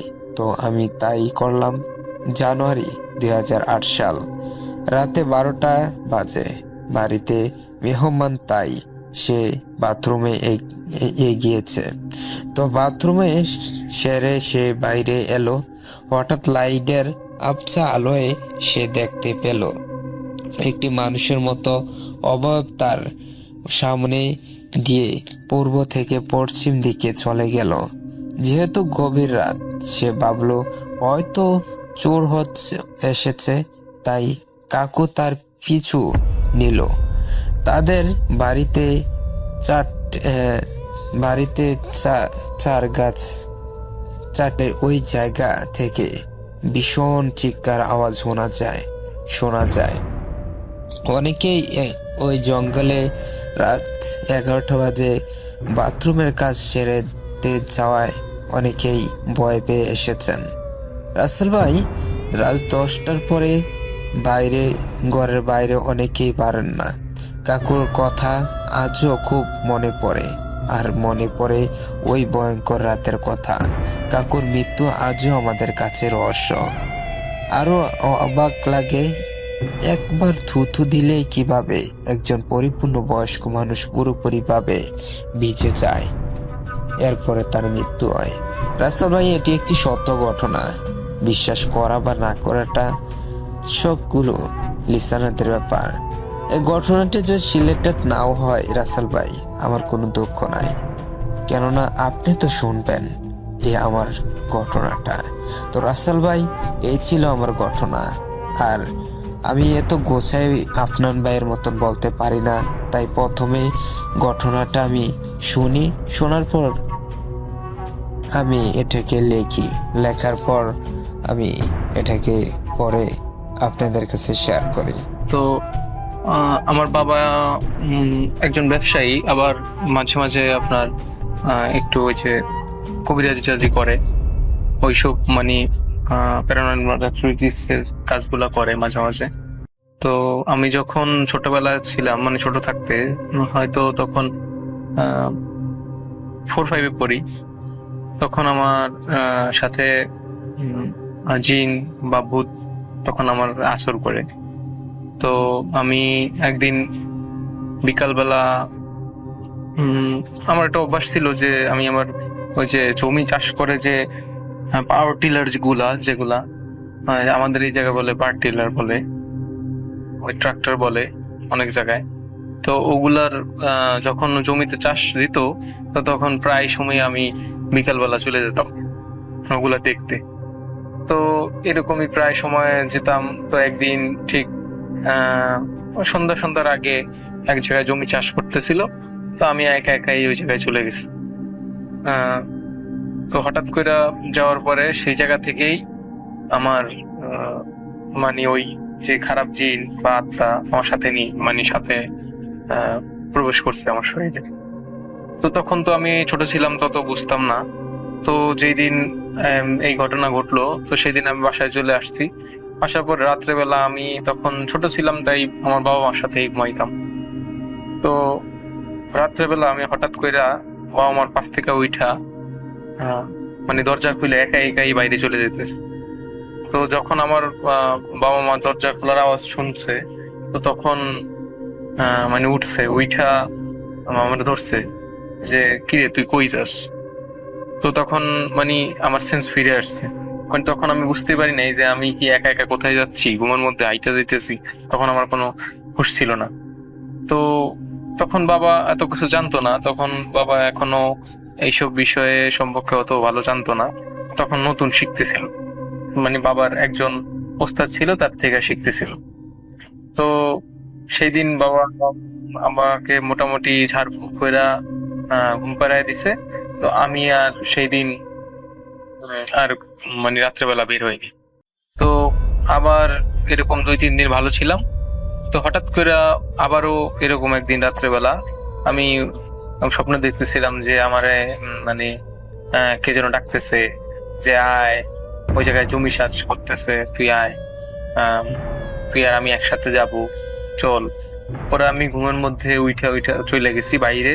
সেই দিন আমার মা আর বাবা মানে টের পাইনি, মানে তারা গভীর ঘুমে আচ্ছন্ন ছিল, সেদিন আমি টের পাইনি। পরে তারা বের হয়েছে, বের হয়ে অনেক খোঁজাখুঁজি করতেছিল। খোঁজাখুঁজি করার পরে যায় মানে কিছু দূর যাওয়ার পরে দেখলো যে আমি একা একা হাঁটতে হাঁটতে রাস্তার মানে আমাদের বাসায় একটু দরজাটা মানে ওই যে দরজা বলে বা রাস্তা বলে আমাদের গ্রামের ভাষায়, তো এটা একটু অনেক দূরে। তো তো আমি হাইটা হাইটা প্রায় মানে পাকা রাস্তা ছিল সামনে, ওই রাস্তার কাছাকাছি চলে গেছে। তো তারা আমাকে নিয়ে আসছে। তো আমি আসতে চাইনি, আমার জোর করে তারা নিয়ে আসছে। আমি তাদের মানে তারা দুইজনে, আমার এত শক্তি শরীরে যে মানে তারা দুইজন আমার সাথে পারতেছে না। পরে আমার বাবা ওই জায়গা থেকে নিয়ে আসছে, নিয়ে আইসা আসার পরে মানে আমি বলতেছি যে না আমি বাইরে যাব, তোমরা আমার আটকায়ও না, আমি যাব, আমি ওইখানে যাব, আমি ওই জায়গায় আমার ডাকতেছে। পরে আমার নিয়ে আসছে। আসার পরে আমার বাবা ঝাড়ফুঁক করার সময় মানে আমার দুইজনে ধরে রাখতে পারতেছে না। পরে আমার ওই সময় কাকা ছিল বাসায়, তারপর আমার বোন ছিল, আমার ভাই ছিল, তারা তিনজনে আমাকে ধরে রাখছে। তাদের আমি এত জোরে ঝাটকা মারছি যে মানে বলার বাইরে, তারা এপাশ ওপাশে যায় পড়ছে, এত শক্তি। পরে আমার বাবা একটা বোতল নিজে হাতে নিয়ে কি যেন ঝাড়ফুঁক করলো, করার পরে মানে আমি আবার আগের মতো সুস্থ হয়ে গেলাম। তো যখন আমি সুস্থ হয়ে গেলাম তখন মানে আমাকে আমার বাবা বললো যে এই ঘটনা এরকম। তো এরপরে আমার বাবার যেই ওস্তাদ ছিল, মানে যে মানে বাবা যার থেকে শিখতেছিল এইসব জিনিসগুলো, তো সে মানে তারে ডাকছে। তো সে বললো যে একদিন আমি আসবো, মানে আয়শা তোমার ছেলেকে মানে ঠিক করে দেবো। তো তার 1 দিন না 2 দিন পরেই, এর মধ্যে আর কিছু হয় নাই, তার 1 দিন না 2 দিন পরে তিনি আসছে। আয়শা মানে ওনার প্রসেস মতো উনি একটা গামছা নিল, নিয়ে আমার মাথার উপর কি যেন একটা রাখলো, রাইখা ওই যে ধূপ থাকে না, ওই যে হিন্দুরা জ্বালায় যে, ওই ধূপ দিয়ে মানে আগুন জ্বালায় মাথার উপর, তারপরে ওগুলা মারতেছিল। এরকম করার পরে কিছুক্ষণ পরে আমি সেন্সলেস হয়ে যাই। তারপরে আমার মানে এই সমস্যা চলে যায়। তো এভাবে ভালোই কাটতেছিল দিন। বাট হঠাৎ করে একদিন আমার রাস্তা দিয়ে দুপুরবেলা হাঁটতেছিলাম। তো ওই যে হয়তো আপনি জানেন মানে এরকম অনেক ঘটনা ঘটে যে 3 রাস্তার মধ্যে অনেক সময় যে যক্ষ টক্ষ থাকে বলে অনেকে বলে, অনেকে আবার বিশ্বাস করে না। বাট যারা বিশ্বাস করে তো তারা জানে, তারা বিশ্বাস করে। তো হঠাৎ করে আমি রাস্তা দিয়ে হাঁটতেছি দুপুরবেলা, তো 3 রাস্তার মুখে ওই যে বিভিন্ন খাবার আইটেম, মাছ, তারপরে ভাজি পোড়া বিভিন্ন কিছু দিয়ে রাত্রেবেলা আপনার 3 রাস্তার মোড়ে যাদের চক্ষে ধরে, মানে যক্ষ বলতে হইলে এরকম যে রাত্রেবেলা স্বপ্ন দেখায় যে আমার একটা ছেলে দে, বা আমার একটা ডাব দে, বা আমার এরকম কোনো কিছু দে, আমি তোরে অনেক টাকা দেবো, বা তোরে আমি এই জিনিস দেবো, বা তুই যা চাস আমি তোরে তাকে দেবো। তো ওরও তাই দিব। ওরকম হঠাৎ করে সে আমাকে মানে আমি ওই রাস্তা দিয়ে হাঁটতেছি, তো ওই যেই ভোগ দিছে বা খাবার দিছে সেই জায়গায় আমি ওই জায়গায় পাড়া দিছি। তো দেওয়ার পরে ওই জায়গা থেকে সে আমার মানে সাথে নিছে, মানে আমার লগ নিছে, আমার মধ্যে সে প্রবেশ করছে। তো সেই দিন রাত্রেবেলা থেকে আমি স্বপ্ন দেখা শুরু করলাম যে একটা লোক আমার গলা টিপে ধরে রাত্রেবেলা আইসা, মানে আমি অনেক ছাড়ানোর চেষ্টা করি কিন্তু সে আমার ছাড়ে না, সে আমার ছাড়তেছে না। আমি যত আমার মা বাবাকে ডাকতে চেষ্টা করি বা আমার সৃষ্টিকর্তার নাম নেওয়ার চেষ্টা করি, কিন্তু আমি কিছুতেই পারি না। তো আমি ছোটবেলায় থেকেই মানে একা ঘুমানো অভ্যাস, তেমন মানে দুইজন আমি কেউ পাশে থাকলে আমি ঘুমাইতে পারতাম না। যখন একটু আমি বড় হয়েছি তখনকার থেকেই, তো যখন একটু বড় হয়েছি তখন আমার ভাই আমার সাথে ঘুমাইতো। তো আবার বেশি অংশ টাইমে একা থাকতাম, তো মাঝে মাঝে আবারও ঘুমাইতো। হঠাৎ করে যখন ওর গার সাথে আমার পা মানে বাইতে গেছে, তখন আমি লাফ দিয়ে উঠছি। ওঠার পরে মানে প্রচুর ঘামাইতেছি। তো ঘামানোর পরে দিয়ে আমি মানে গলায় হাত দিয়ে দেখতেছি যে আসলে কিছু হয়েছে কিনা। পরে আমার ভাই আমার দেখলো যে আমার গলা লাল হয়ে গেছে। পরে সেদিন রাত্রেবেলা আমি ভয়ে আমার মানে আমার মা বাবার সাথে আবার চাই ঘুমাইলাম। পরে বাবা মার সাথে ঘুমানোর পরে আর আমার এরকম হয় নাই।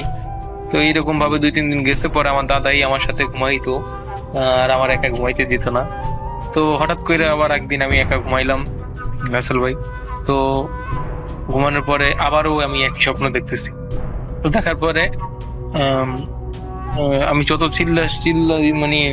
চিল্লা চেঁচামেচি করতেছিলাম, আমার কিছুতেই কোনো কিছু হইতেছে না। মানে আমি পারতেছিলাম না। উনি মানে বলতেছে যে আজকে তোকে মেরেই ফেলবো, এরকম বলতেছে। আমার গলা টিপে দিয়েছে বুকের উপর উঠা, আমার মানে দম বন্ধ হয়ে যেত, আমার ঘামায়া অস্থির করে ফেলছে। পরে আমি লাফ দিয়ে উঠে গেছি আর মা বাবা মানে চলে আসছে আমার চিৎকারের শব্দ শুনে। আইসা বলে যে কি হয়েছে। পরে মানে তারা দেখতেছে যে আমি ঘামাইছি, এরকম এরকম সেই দিনের মতো আবারও ওই গলার দাগ। পরে আমার বাবা মানে তখনও তো ভালো কিছু জানতো না।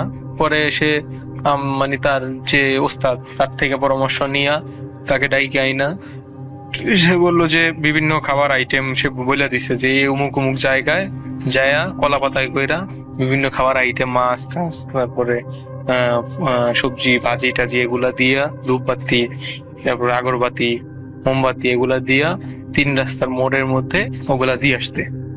পরে রাসেল ভাই মানে বললো যে দিয়ে আসবে, কিন্তু পিছনের দিকে তাকানো যাবে না, কুকুর ডাকবে, বিভিন্ন কিছু ডাকবে, কিন্তু ওগুলা তাকানো যাবে না। পরে রাসেল ভাই মানে আমার বাবা আর আমার ভাই তার কিছু 2-1 দিন পরেই ওগুলা দিয়ে আসলো। দিয়ে আসার পরে মানে আর তার আর পিছন ফিরে তাকা নাই। তো আমার ভাই যা বললো যে ওইটা দিয়ে আসার পরে মানে দেখলো যে সামনে মানে কিছুই দেখতেছে না, পূর্ণিমার রাত্র, অথচ সামনে কিছুই দেখতেছে না, মানে অন্ধকারের মতো হয়ে গেছে। তারপরে কুকুর ডাকতেছে, হ্যাঁ, তারপরে তাদের পিছনের থেকে ডাকতেছে যে আয় তোরাও খা, এইসব এগুলা বলতেছিল। কিন্তু তারপরেও মানে তারা আর পিছনে ফিরে তাকায় নাই। বাবা মানে না বলাতে আর সে আমার ভাই তাকায় নাই। তারা 2জন চলে আসছে ওই জায়গা থেকে। তার কিছুদিন পর থেকে আর আমি ওইসব স্বপ্ন দেখি না। তারপর সুস্থ হয়ে গেলাম। তো এই ছিল আমার ঘটনা ভাই। আমি অত সুন্দর করে বলতে পারি নাই, বাট আমি চাই যে আপনি আমার ঘটনাটা সুন্দর করে উপস্থাপন করেন। মানে আর পরবর্তীতে আরো কয়েকটা ঘটনা আছে, যেহেতু আমার বাবা ওই তান্ত্রিক মানে মোটামুটি এইসব কাজ করে। তো আমি নিজে চোখে মানে নিজে সামনাসামনি অনেক ঘটনা দেখছি যে বাবার কাছে আসছে অনেক লোক সুস্থ হইতে, এইভাবে মানে ধরছে বিভিন্ন, এখনো আসে। আমার বাবা এখনো এইসব কাজ করে, বাট আমি বাড়ি থাকি না, তো ওই জন্য আর কি একটা চাকরির কারণে দূরে থাকি, যার কারণে আমার এইসব ঘটনাগুলা মানে এখন আর দেখি না। বাট যখন বাড়ি থাকতাম তখন এরকম আরো অনেক ঘটনা দেখছি, আরো এরকম ঘটনা আছে। এরপরও আমি একদিন নিজেও দেখছি, আমার সাথেও আরো ঘটনা ঘটছে। তো আমি চাই যদি আপনি এই ঘটনাটা সুন্দর করে গুছায় মানে বলেন, তো পরবর্তীতে আমি আবার ঘটনা আপনাকে পাঠাবো।